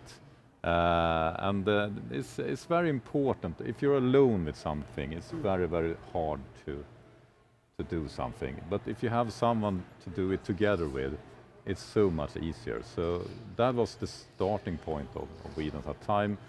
And we spent a whole year planning. We had our own work. I was working in the finance industry as a CEO of a consulting firm. Quite big. We had 50 employees at most. We worked with global clients like JP Morgan, BlackRock, and those kind of business. So it had nothing to do with climate. But on the lunch, I met David, and we kind of developed this concept more and more. And I remember like the breaking point was when we did the video about this. And that video actually helped us to crowdfund and finance the start of the company 1 year later. And what we're now going to see is this first video. It was just a video, and that helped us get $1 million of funding in finance so we could get started. So you're now going to see the very first video from We Don't Have Time. We are running out of time. Right now, carbon dioxide emissions are being released at a staggering rate. Climate change will soon be self-fulfilling and unstoppable. The ice in the Arctic will no longer deflect sunlight, and the Siberian tundra is melting while releasing enormous quantities of methane gas into the atmosphere. We cannot turn the clock back. We are growing closer at an unprecedented speed to the point of no return. But there is still time to stop the emissions. So why do we not introduce a carbon dioxide tax now? Why is it we are not shifting to 100% renewable energies? How is it that nothing is being done? We have a solution. Right now, as we speak, we are building a social network, an arena where you and millions of people around the world will be able to watch who is really doing something to put an end to the climate crisis. An arena where you can look into what your politicians and business leaders are doing about climate change. Do they in fact take it seriously? Are they doing their job? Love bomb the ones in power that are actively looking for solutions, and climate bomb the ones that must do more. Nobody likes a bad rating. Nobody wants to be held accountable for the climate crisis. When the pressure is felt by the people in power, they will no longer be able to deny, mislead, or hide. They will have to change their ways. This is a time when together we can solve this crisis, a time of great change. We are working round the clock to create this social network, but you don't have to wait for us. At WeDon'tHaveTime.org, you can already send climate bombs, love bombs, and messages to chosen world leaders through social media. Remember, together we have the power, but we are running out of time. Yes. And this is the video I saw and contacted you, Ingmar. I said, I want to be part of this and work with you. David, what is your perspective on this? Well, Katarina and Ingmar, that video certainly brings old memories back to life. I'm glad we switched climate bombs for climate warnings. But in essence, it's about the same thing, really. Driving and pushing climate awareness and pushing for positive change and pushing for solutions through a global network, internet network and platform. And, the world has been so thoroughly disrupted, really, by these platforms and by tech in general. We all carry a supercomputer in our pockets now. This does not have to be, it does not have to be disruption for bad. We can create disruption for good. And, when politicians, the established institutions, our elected officials, when they fail to act, we need to find other ways. We need to find ways to connect with people, with activists need to connect with each other, entrepreneurs and those who come up with the solutions need to find a way to connect and share their solutions. And we give them really a global stage from which to shine. We launched our platform in 2019, but we started our operations earlier than that in 2017. So, this actually, what we're doing right now here at COP26 Backdoor is an example of how we very early on wanted to share and assemble on a global stage, really, those solutions. We've wondered how are we going to advance this issue? What can we work with here and now before we have built the platform? And we figured, okay, so we want to advance climate. We want to talk about it. We want to raise awareness. So let's do some kind of gathering, a conference. So what's a climate conference, really? How did you do climate conferences back in 2018? Well, you find a place, and you gather at that place and you talk about it. So how do you get there? Well, you fly most often, and I guess most people flew to COP26 as well, still now. But what we came up with was the idea to create a virtual global climate conference. And that we did, that's one of our first big things, big events that we did on Earth Day in 2018.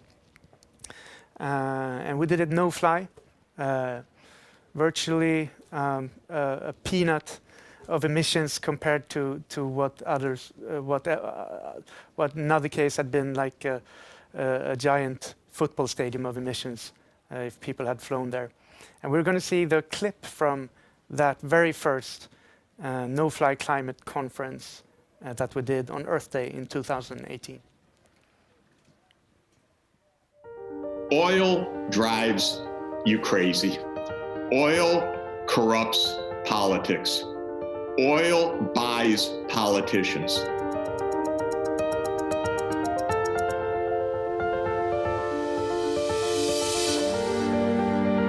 Some scientists are indicating we should make plans to adapt to a 4-degree hotter world. While prudent, one wonders what portion of the population could adapt to such a world. My view is that it's just a few thousand people seeking refuge in the Arctic or Antarctica.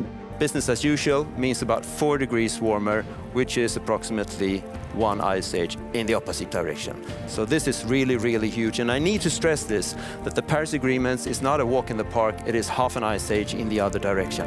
One example that Martin raised in terms of sea level rise, based on today's temperatures, we are going to hit 2 meters of sea level rise, no matter what. 500 million people are affected in India alone. Most of Europe will experience about 4 degrees of warming by the end of the century, which is pretty disastrous. 2017 was a record high for fossil fuel CO2 emissions. We have to move to decarbonizing the world energy system. And that means a lot of the known fossil research needs to stay in the ground. We really need deep sustained cuts right now. Previous speakers have made clear that we're coming into a very difficult time. We are in a race against time. It takes a double whammy to understand. It takes repeated shocks. Governments and the media simply cannot say that they did not know. What the hell are they thinking? We don't have time to speculate. We don't have time is absolutely correct. As we know, we don't have time. There's no more time. Yes, we don't have time. We use the hashtag. We don't have time. We don't have much time. We don't have time to wait. We don't have time, but we do have a way. This is the heroes on the ground. It is very simple, but it continues to change lives every day. So he came back to Stockholm and he was devastated by all the trash he saw. So he started picking trash while running. We have created the widest range of green burgers in the industry. We will carbon compensate every email being sent. Pope Francis made an urgent call to protect the people on Earth least responsible for climate change. We need a global movement that demands real change. It will not happen by itself. It's our ethical responsibility. We need clever policy frameworks. Lead by example to solve the climate crisis. There are not technological or economic barriers.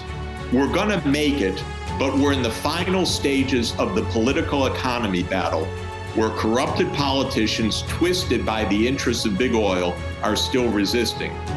It is movements like We Don't Have Time that will break the hammerlock of the oil industry and enable humanity to save itself.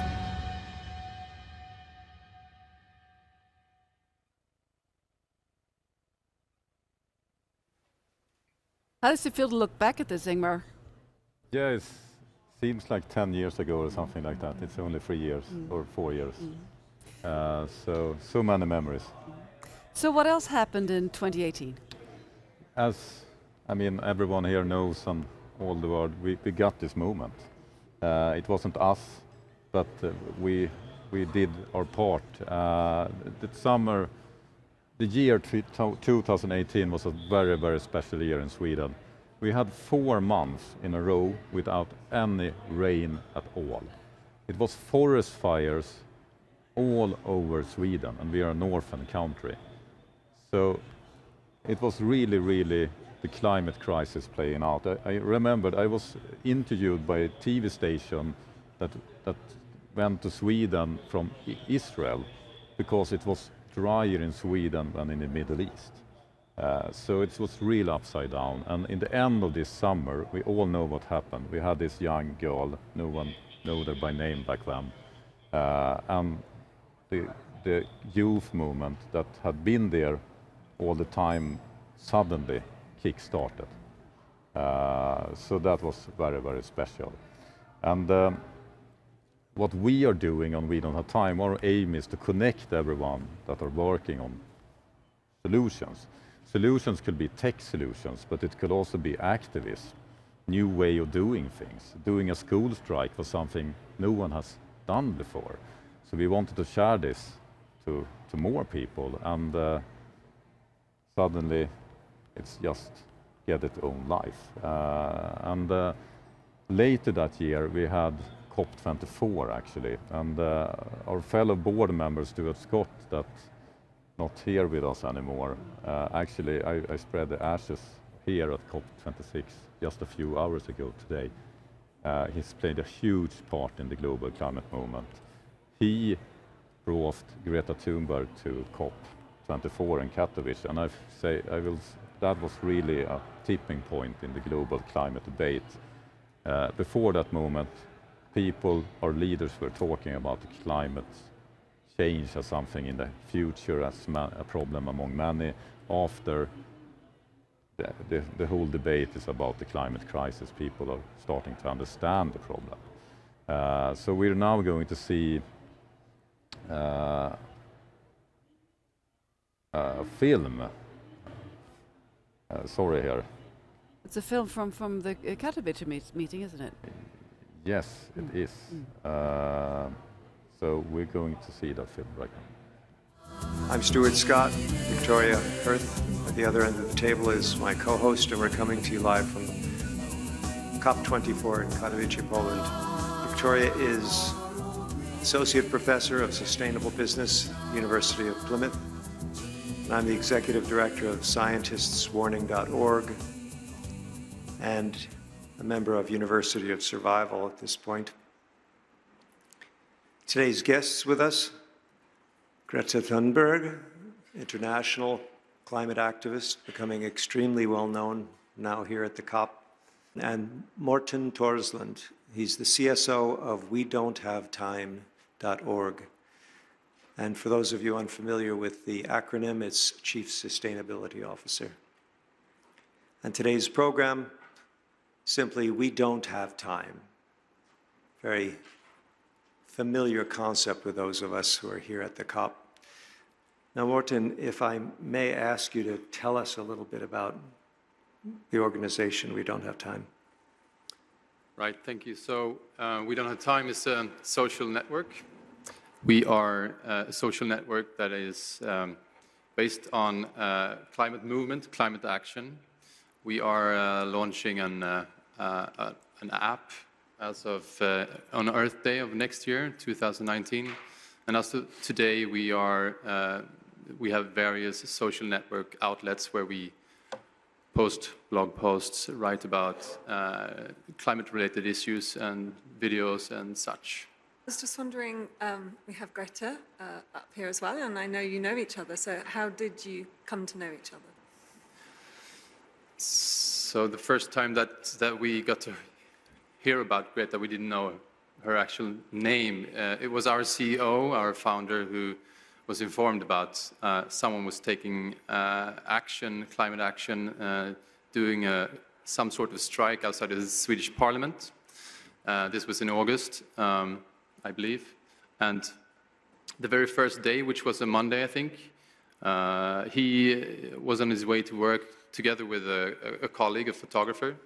They approached the parliament and saw a lot of people passing by and saw this girl sitting, the image that we now are looking on, School Strike for the Climate, a placard, a sign saying that, and information written in Swedish, so people could stop by and listen and read about the climate and why she was doing this. Unfortunately, not so many people stopped, actually, so they were a bit alarmed or, well, maybe even shocked because they're engaged in the climate themselves. So they stopped and started to talk speak to Greta, and actually they recorded the video then, and they asked her to say something in English. So I think we're going to listen to that now, I think. We kids don't usually do what you tell us to do. We do what you do. And because you don't give a damn about my future, I won't either. My name is Greta, and I school strike until the Swedish election day.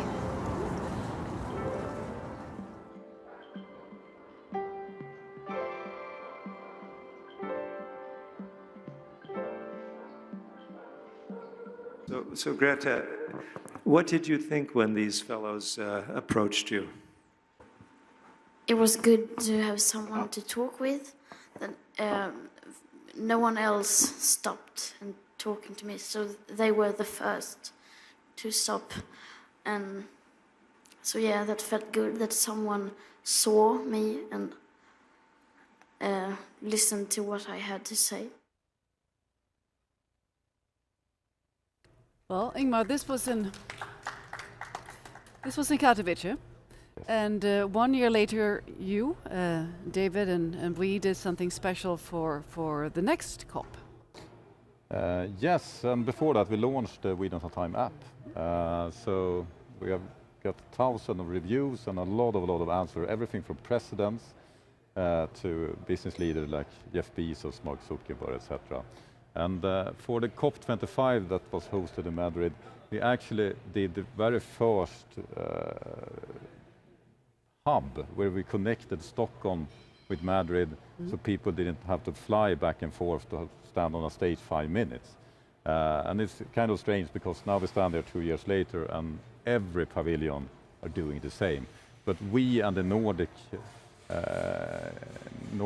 Council was the first one doing it just 2 years ago. And this shows that if you do something in a new way, people just follow. And that is exactly what we need to do regarding the climate. And that's exactly what we are doing. We are showing what we're doing so more people follow. That is the solution to the climate crisis. We just need more people to do climate action. So everyone that are doing it needs to communicate it so other people follow. And we need to do things in a total new way. And actually, it's so much better because now it's very late here in Glasgow. So we have like 1 million viewers out in cyberspace, but in here it's like 20 or 15 people. It would be a shame if it's only us in here doing stuff. So it's really great to do things in a new way. Absolutely. So David, we also continue to do big broadcasts after the first one. Can you share this with the viewers, please? Yes, so just to pick up on what Ingmar says, absolutely right. We take these solutions and we broadcast them to a global audience. It makes no sense just to sit in a small room and talk amongst yourselves. You need to get them out there on a global stage and really get things going that way. We have produced some 10 major broadcasts since our first one, this one included. And the first one had around 10,000 live viewers. The one we did in September on circularity had a viewership of 10 million, live viewership of 10 million people. So, I mean, we're growing this, expanding this rapidly. And I think this year, this COP26 Backdoor series actually, as of now, has 15 million live viewers, and we're still counting them. So it's a great success for all of us, and we're very happy that we bring these amazing solutions and people on stage, and we manage to share what they have to say to a global audience, and that's really quite amazing. It's an ongoing conversation, really. I mean, it happens in our app all the time through climate reviews. You can send warnings, love, and ideas. You can share news articles and things about the climate. So that happens all the time in the app, 24/7. But our broadcasts are also an ongoing conversation. And what is that conversation about? It's really about two things, I think. Advancing awareness, really pushing for change. We don't have time, and we are not going to upgrade our name to we still don't have time, but it's basically the truth. I mean, we talk a lot about 8 years left until we need to halve emissions to keep the Paris lower limit. This COP26 Backdoor, we have been counting up the fossil fuel subsidies, these trillions of dollars that go to direct fossil fuel subsidies every year. And the source of that is not some NGO, it's the IMF that claims that. So, I mean, we're really about pushing the agenda here on a global scale. But at the same time, I mean, that's the framing of our broadcast. But what we slide in as our content, it's these amazing solutions. It's these people, entrepreneurs, companies, NGOs, activists. We bring them to this stage. And what do we achieve by that? Well, breaking silos, really, and getting beyond those closed room where the conversations maybe used to happen, and really giving them a global stage. Because in that way we connect with each other, we share the solutions, and we really give people the power to drive change, because the political establishment, they have failed us for too long, and it's time that we give them this stage and force politicians and the establishment to step up, or maybe just step aside actually, and let these solutions flourish. Well, thank you so much, David Olsson from Stockholm, co-founder of We Don't Have Time. And you're getting applause from the studio in Stockholm. That's wonderful. And also here from Glasgow. So, Ingmar, would you like to conclude before we move on to the next I will say that COP is great. We have all the leaders in the room. We also have a lot of business in the room. We have also a lot of activists in the room.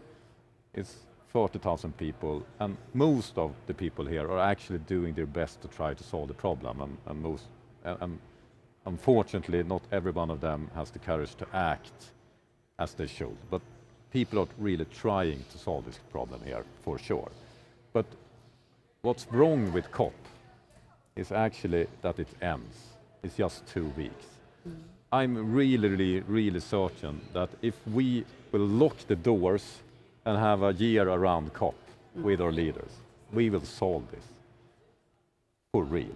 And that is what We Don't Have Time is all about. We have the dialogue between the world leaders, the business leaders, the activists, the normal you and me and everyone that can be involved in this conversation. And it's a 24 hours. We do it in the digital space, but we also do it as broadcasts, and we bring in so many people wherever they are wherever they live on this planet. So that is what We Don't Have Time is all about. And if you haven't done it yet, tomorrow COP will officially end. It will probably go until Saturday or Sunday. But before you go home, or before you end watching this, download the We Don't Have Time app and have COP with you all the time. And we also have a lot of leaders there. We are educating everything from board members to parliamentarians about the climate, and we are joining them in the platform, and you can engage with them on this platform. Please do that.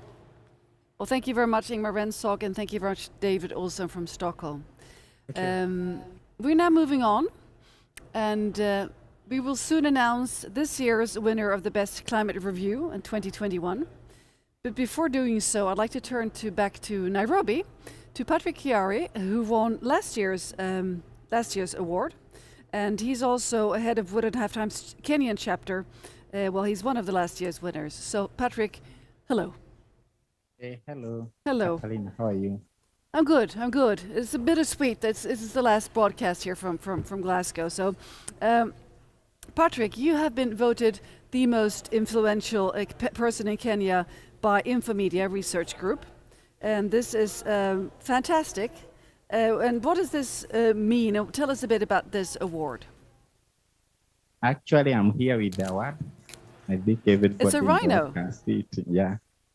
The rhino, of course, is a rhino. And apart from being a rhino, I have been given 3,000 USD check. for their congratulations regarding my award. I'm happy for that. And out of this, I feel, and out of this, my award is not for me. It's for Igma, it's for David, it's for every member in the world who support our movement, who amplify our voice as we don't have time. And we are so grateful.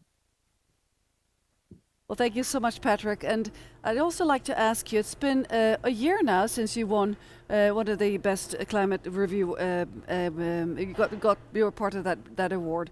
So how did this award, the We Don't Have Time award, affect you? What did it mean for you and for what happened afterwards?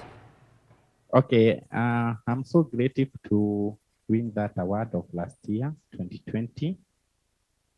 It was time of pandemic, but I believe that award I won last year, it means a lot. And it's very great to all of us. It's very great to African generation. It's like a award for the whole billion people in Africa. Well, thank you very much, Patrick. So how will you continue to work for the climate in this coming year? Already each and every day is like inspirational to me. I want today, it has given me more inspirational to be that voice, to amplify that voice of we don't have time, to amplify that voice to all leaders, activists, and anybody who is caring for our climate issues around the world. Well, you do a fantastic job, Patrick. So congratulations to the Rhino, and keep up the wonderful work. Thank you. Thank you, Catalina. We are happy, and we are believing, starting from today, already we have got a new club for Mount Kenya University, and that club will be called We Don't Have Time. Excellent. Yeah. Everybody here, students, they are happy, and this is just beginning. I believe we'll set this message across Kenya and beyond Kenya. Thank you. Wonderful, wonderful. Thanks so much. And Ingmar. Yes. Bring us out of the suspense. It's time to announce this year's winner of the best climate award. Yes, it is. But before we do that, I want to explain what the Climate Award is all about. We have a lot of awards. We have seen them here previously. The Startup for Climate Award, the Volvo Environment Prize Award, the United Nations Climate Action Award. I think awards are very important to highlight, to encourage the ones that are doing it. More people want to do it, and you have a competition of doing something good for the planet. So more awards needed, but most of those awards are not going to everyone. I mean, everyone is not an entrepreneur working on startups. Everyone is not a really engaged activist dedicating his or her whole life to do something. And We Don't Have Time, we really think it needs to be a reward for someone that just do something that will have an impact as an individual. So therefore, our award is going to users on the We Don't Have Time platform. And the Climate Love goes to Robin Dede.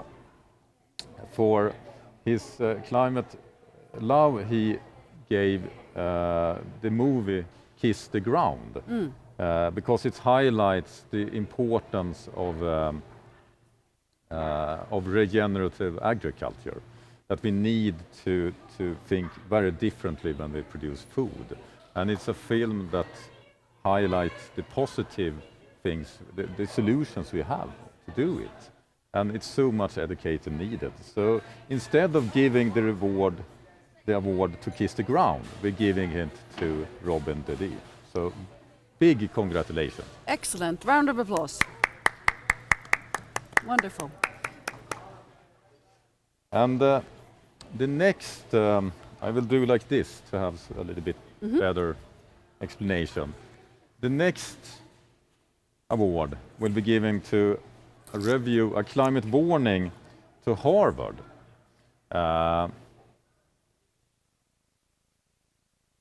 And the person behind this reward is Jerome Foster II.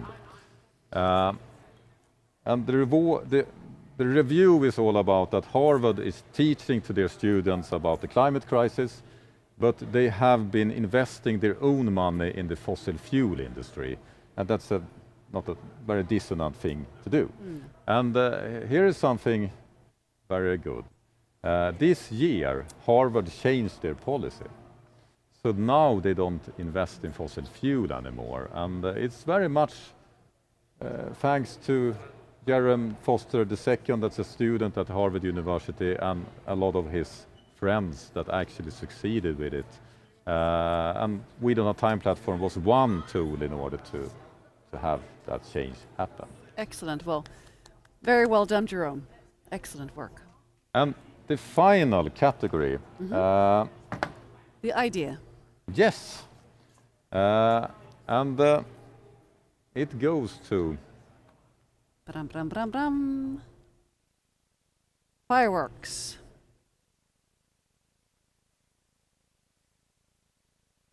Samantha Janucci for her climate ID for electric vehicles as means to an end, not an end itself. Samantha's climate ID targets United States Secretary of Transportation, Pete Buttigieg. I really have hard to pronounce that name. And it's all about not just transform all the vehicles to electric, but also build cities where you maybe not need to use cars as much anymore. And it was very, very well written review, and I hope we will see this came into reality. And now we have the review creator here with us. Congratulations, Samantha. Hey, thank you so much. It's our honor to have you. You've done something great. You know, it's such an honor to me. I mean, this is the first time I've ever won a contest that I didn't know was happening. So it was a very, very pleasant surprise. I'm so honored to be here. So, Samantha, tell us what motivated you to share this review with us. Well, let me give you a little overview of where I am. So I'm located in the Mahoning Valley, which is in Northeast Ohio in the United States. I moved away for a little while, and I had the pleasure of living in Denver, Colorado, and Stockholm, Sweden, and in Amsterdam, the Netherlands. And I really grew accustomed to the quality of life that's possible through a car-free life. And when I moved back, so I'm also an urban planner as a side note. So I already have a deep disdain for what vehicles have done to our cities. But when I moved back, I just found how difficult it is to, you know, have basically good habits in this kind of environment. So the vehicles have just really created a deep urban sprawl, but also there's messaging like every other day about the electric vehicle industry and how it's going to save this area. But, you know, as I'm riding down the street with no infrastructure on my bicycle, risking my life every day, I don't think that's what's going to change quality of life. And I think we really have to get down to how do we change individual behavior, because that's where our collective impact is from. And, you know, just electrifying vehicles, that doesn't remedy all of the major issues that are the result of a vehicle, including, you know, deteriorated social fabric, social inequity, greenfield development, deforestation, and just disconnection of people with nature and disconnection of people with other people. So I really want to urge everybody just to be thinking more about land use and not just electrifying vehicles to, you know, maintain the environment that got us here today. Well, thank you, Samantha. And how will you continue working with these topics and, well, climate action? Yeah, just through my behavior. Like Ingmar said, I wrote down what he said. He said, if you do something in a way, people just follow. And, you know, I definitely practice what I preach. I am bicycling and walking and taking the bus all the time, but I'm also carrying out my work, you know, as an urban planner through my planning practice and educating our local officials here and people who have the power to make decisions about alternative ways, like how can we create a better quality environment that's healthier for people and the planet, and I'll continue doing that. Wonderful. Ingmar, would you like to say something or ask Samantha something? I mean, I agree on everything in the review. It's not a criteria that I need to agree on it. I just have one vote in the board, but I voted for this. And I love my bicycle. It's an electric bicycle, so I could use it all day, all year around, and it's so fast, and it's the best transportation methods I ever discovered. So the only disadvantage is that it's kind of dangerous sometimes because you could be run over by a lot of dangerous cars. So if we build our cities differently, that's really an awesome solution. And I read some study in Stockholm that if we just get rid of all the cars, everyone in Stockholm and even in the suburbs will have like 25 minutes as the longest time to commute. It's crazy to have those cars in a city. Of course we need cars, but not in the city. We will not have that in the future, and it's so much better city if we don't have the cars there. Well, thank you so much, Samantha, and congratulations. Thank you so much. Thank you for everything you're all doing. You could buy a new bicycle now. Yes. Yes, and my new e-bike. Thank you. Well, take care, Samantha. You as well. All right. We're now coming to the end of this final broadcast, and to join us for a summary, well, you obviously, of course, will stay with me, but we're very honored to have with us Kathy Orlando, Director of Programs, Citizens Climate International, and also member of the We Don't Have the Time Foundation's board. So wonderful, Kathy, to have you here with us. And we'll also be joined by Geoffrey Naboa from Nairobi. So let's see if we can connect with Geoffrey. Hi. Hi, Geoffrey. And you are also a member of the board of directors at We Don't Have Time. Yeah. And let's also connect with Shweta Chakraborty, President of US Operations. See if we can get Shweta on the other screen. Wonderful. So. Hello from Washington, D.C. Hello. Wonderful to see you side by side here, Geoffrey and Shweta. Well, I'd like to start by just getting a quick comment, first from you, Kathy, about the US and China, that they have jointly pledged to cooperate on climate. So what are your thoughts on this? Well, being Canadian, this is really good news because we are sleeping beside an elephant, and every time he twitches, it impacts us. So this is a step forward, and it was hopeful news here at the COP. Even though we have all these subsidies and we also have a gap, it was a big step forward. And of course, I want Shweta to answer this question. What are your thoughts on this, Shweta? It was the US and China that kicked this all off 6 years ago during the Paris Accords. So it's very important now that they pick up where they left off and make up for, the Trump presidency and China's post-Paris Accords lackadaisical commitment. So going forward, coming out of COP, hearing this announcement is really critical, and it gives me hope that the two biggest polluters are actually going forward and doing something positive now. Thank you. And I'm turning now to Geoffrey. What has surprised you the most during the COP, Geoffrey? I mean, it's still the fancy pledges being made by world leaders, because we're seeing how more and more conversation about leaders pledging to, of course, take climate agenda to the next level. But we've seen some hypocrisy being portrayed by the same kind of leaders who people are putting much trust on them to scale climate action. Thank you. How about you, Ingmar? What has surprised you the most? What surprised me the most, this has been so intense, so many impressions and so many levels. What surprised me the most is the heavy resistance we have felt since we put that counter up on the fossil fuel subsidies. It hasn't been easy, actually. It has been very, very crazy. But I also see so much going on here, and I was in the big planetary previous. I'm fortunate to have the press accreditation, so we just have access to very much where the action are. And it was the Race to Zero initiative, and it was very high. It was full in the room, and there was a lot of speakers, the climate champions like Nigel Topping, etc. It's now over 5,000 companies that joined the Race to Zero, and I think I heard some half of the global economy is starting to be behind those. It's all pledges, but you need to start somewhere, and pledges is better than nothing. But what really gave me hope was when I heard a speak from Vanessa Nakata about that we have heard all those pledges before. I think they are much more real now, but it's very many people out there that are really have given up. They see the business leaders, they see the world leaders, they are telling us we're going to fix this, and then don't do it. I mean, the emissions are still increasing.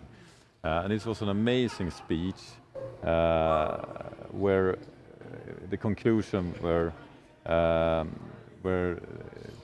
very much, now I totally lost the word here, but it was very much prove was wrong. Prove was wrong that you will fix it this time. That is not just word, that is action behind it. And of course you can have an inspirational speech of a youth on the stage here at COP. It has happened many times before, but what gave me hope was the spontaneous applaud in the room. Oh yes, it was massive. It was like exactly what everyone needs to hear. But in order for this to work, we need accountability. And another thing that happened today was that the General Secretary Antonio Guterres, he actually spoke about fossil fuel subsidies, but he also spoke about something very important, and that is we need accountability.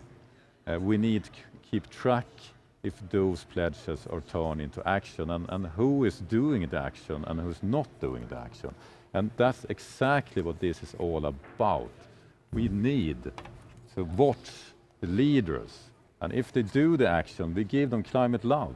But if they don't do it, we will give them climate warning until we get the leaders that actually are doing the climate action. And here's the thing, some are doing it, some are not doing it. So let's focus on those that are doing it, because everyone wants to join them. That's how it works. Excellent, Ingmar Rentzhog. So Kathy, what is the next step now for the climate movement? Because I mean, you have a young daughter who's very much involved, and you're also part of the climate movement yourself. What is the next step now after the COP? I think we need to wait for the full analysis and really listen deeply to what everybody is saying. Because, and I mean everybody, there's a lot of voices that we need to listen to. If we move too fast, we might cause panic. And then I think in a month or two from now, I think people just have to figure out where their focus is and keep on that focus, but keeping in mind all the other voices they heard and make sure that they can message properly to those voices. Because what we don't want is like a gilets jaunes reaction to yellow vests reaction like what happened in France 3 years ago. So I think listen deeply and then act accordingly. So Geoffrey, from your point of view, what are you going to do now after the COP, and what actions will you be taking? I think I'll need first to check on the reflection being shared by young people, especially who had in-person presses in Scotland.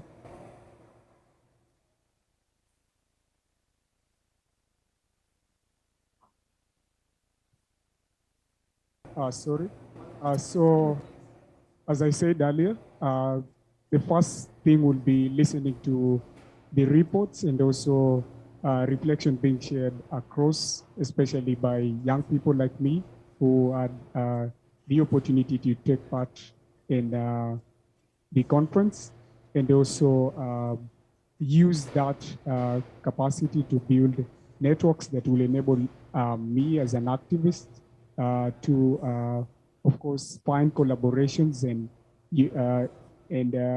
use our synergy to drive climate action. Thank you very much, Geoffrey. And I'm turning now back to Washington, to Shweta. your main takeaways from these 2 weeks of broadcasts and just checking in and out from Glasgow and bringing your content from Washington, D.C.? Sure. I mean, look at how we're communicating right now. We have technology that is bringing in a youth ambassador who is a climate global advocate that I'm sharing the stage with virtually, thanks to advances in technology, thanks to human ingenuity. We have the skills to solve the climate crisis, and we have passionate people all over the world, from Stockholm to Glasgow, here in Washington to Nairobi, and that's just us right now. But we are expanding, we are growing, and it's the youth like Jeffrey that really gives me the most positive takeaways from this conference. The youth voice was louder than ever.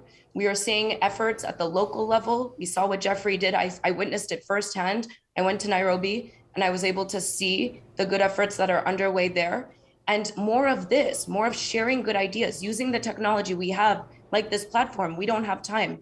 Sharing our good ideas, scaling solutions, and getting the youth involved, because they will be taking the charge when many of us are long gone. So I think COP26 really inspired those of us here in Washington that were tuning in to our broadcast and beyond to really keep that momentum going beyond COP26. And December 2nd will be the next big event that we don't have time. We'll be hosting in Washington, D.C., launching our U.S. headquarters. So this is just the beginning of what is going to be stabilizing the temperature of the planet that we all collectively share. Well, thank you very much, Jutta. Thank you very much, Geoffrey. Thank you very much, Kathy. And would you like to say something? Yes, I will. And I would like to bring up the team. Get up here on stage. All right. Come on. This is Felicia, Victor, Adam. And we also had Marcus, who had to leave us to go back to Stockholm. And these are our fantastic. Nick is also in of course, Nick is. He's been present in other shapes and forms during this broadcast. But these are fabulous crew members, team members that have been pulling a heavy load of work for months to prepare for this, right? Yeah, and it's not just the ones standing here on stage. It's all the hubs and all the people behind the hubs. This is really a lot of people that have been working 1 month before COP, and more or less 20 hours per day through the whole COP. We have been here when they opened, we have been lost, we have even been almost thrown out when the broadcast was too long. I mean, I'm so incredible impressed by all of my colleagues, because I never worked with people with such some dedication, and this has been so hard to pull off. So without that dedication, it will have been impossible. And I also would like to credit people behind the scenes here that can't join us on stage because we will not have a broadcast. I mean, we're talking about 12 hours work shift, almost no toilet, no food break or anything. And we have produced over 200 broadcasts. It's 150 hours, 3 parallel broadcasts from 4 cities and 2 pavilions inside here. And this has been truly a teamwork, and I would like to give this to the ones that are not standing here in front of the cameras. Thank you so much. And I hope we have shown all of you that has been following us that the impossible is possible when we work together. Thank you. Thank you so much, Ingmar. Thank you, Adam, Victor, Felicia, and Nick, and Marcus, and everybody at home in Stockholm, and also Nairobi, and in Washington, D.C. Fantastic work.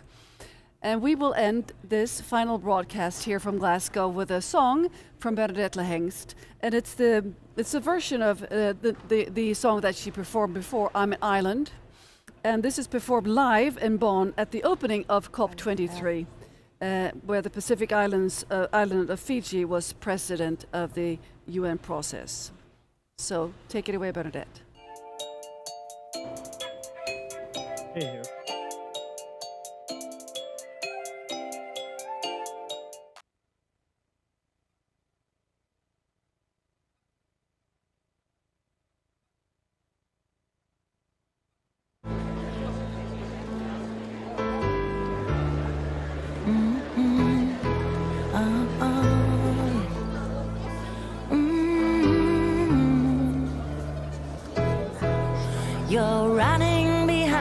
time, speeding up on them, using cars and trains, cruising by aeroplanes. I'm an island surrounded by the sea, my beloved enemy. So why are you silent? I'm an island. Will you hold on to me? Fiji, Maldives, Seychelles, Tigua, Caribbean, Tuvalu, and Australia, Europe, Asia, Africa, America, the whole wide world is an island. I'm an island, surrounded by the sea, my beloved enemy. So why are you silent? I'm an island. Will you hold on to me?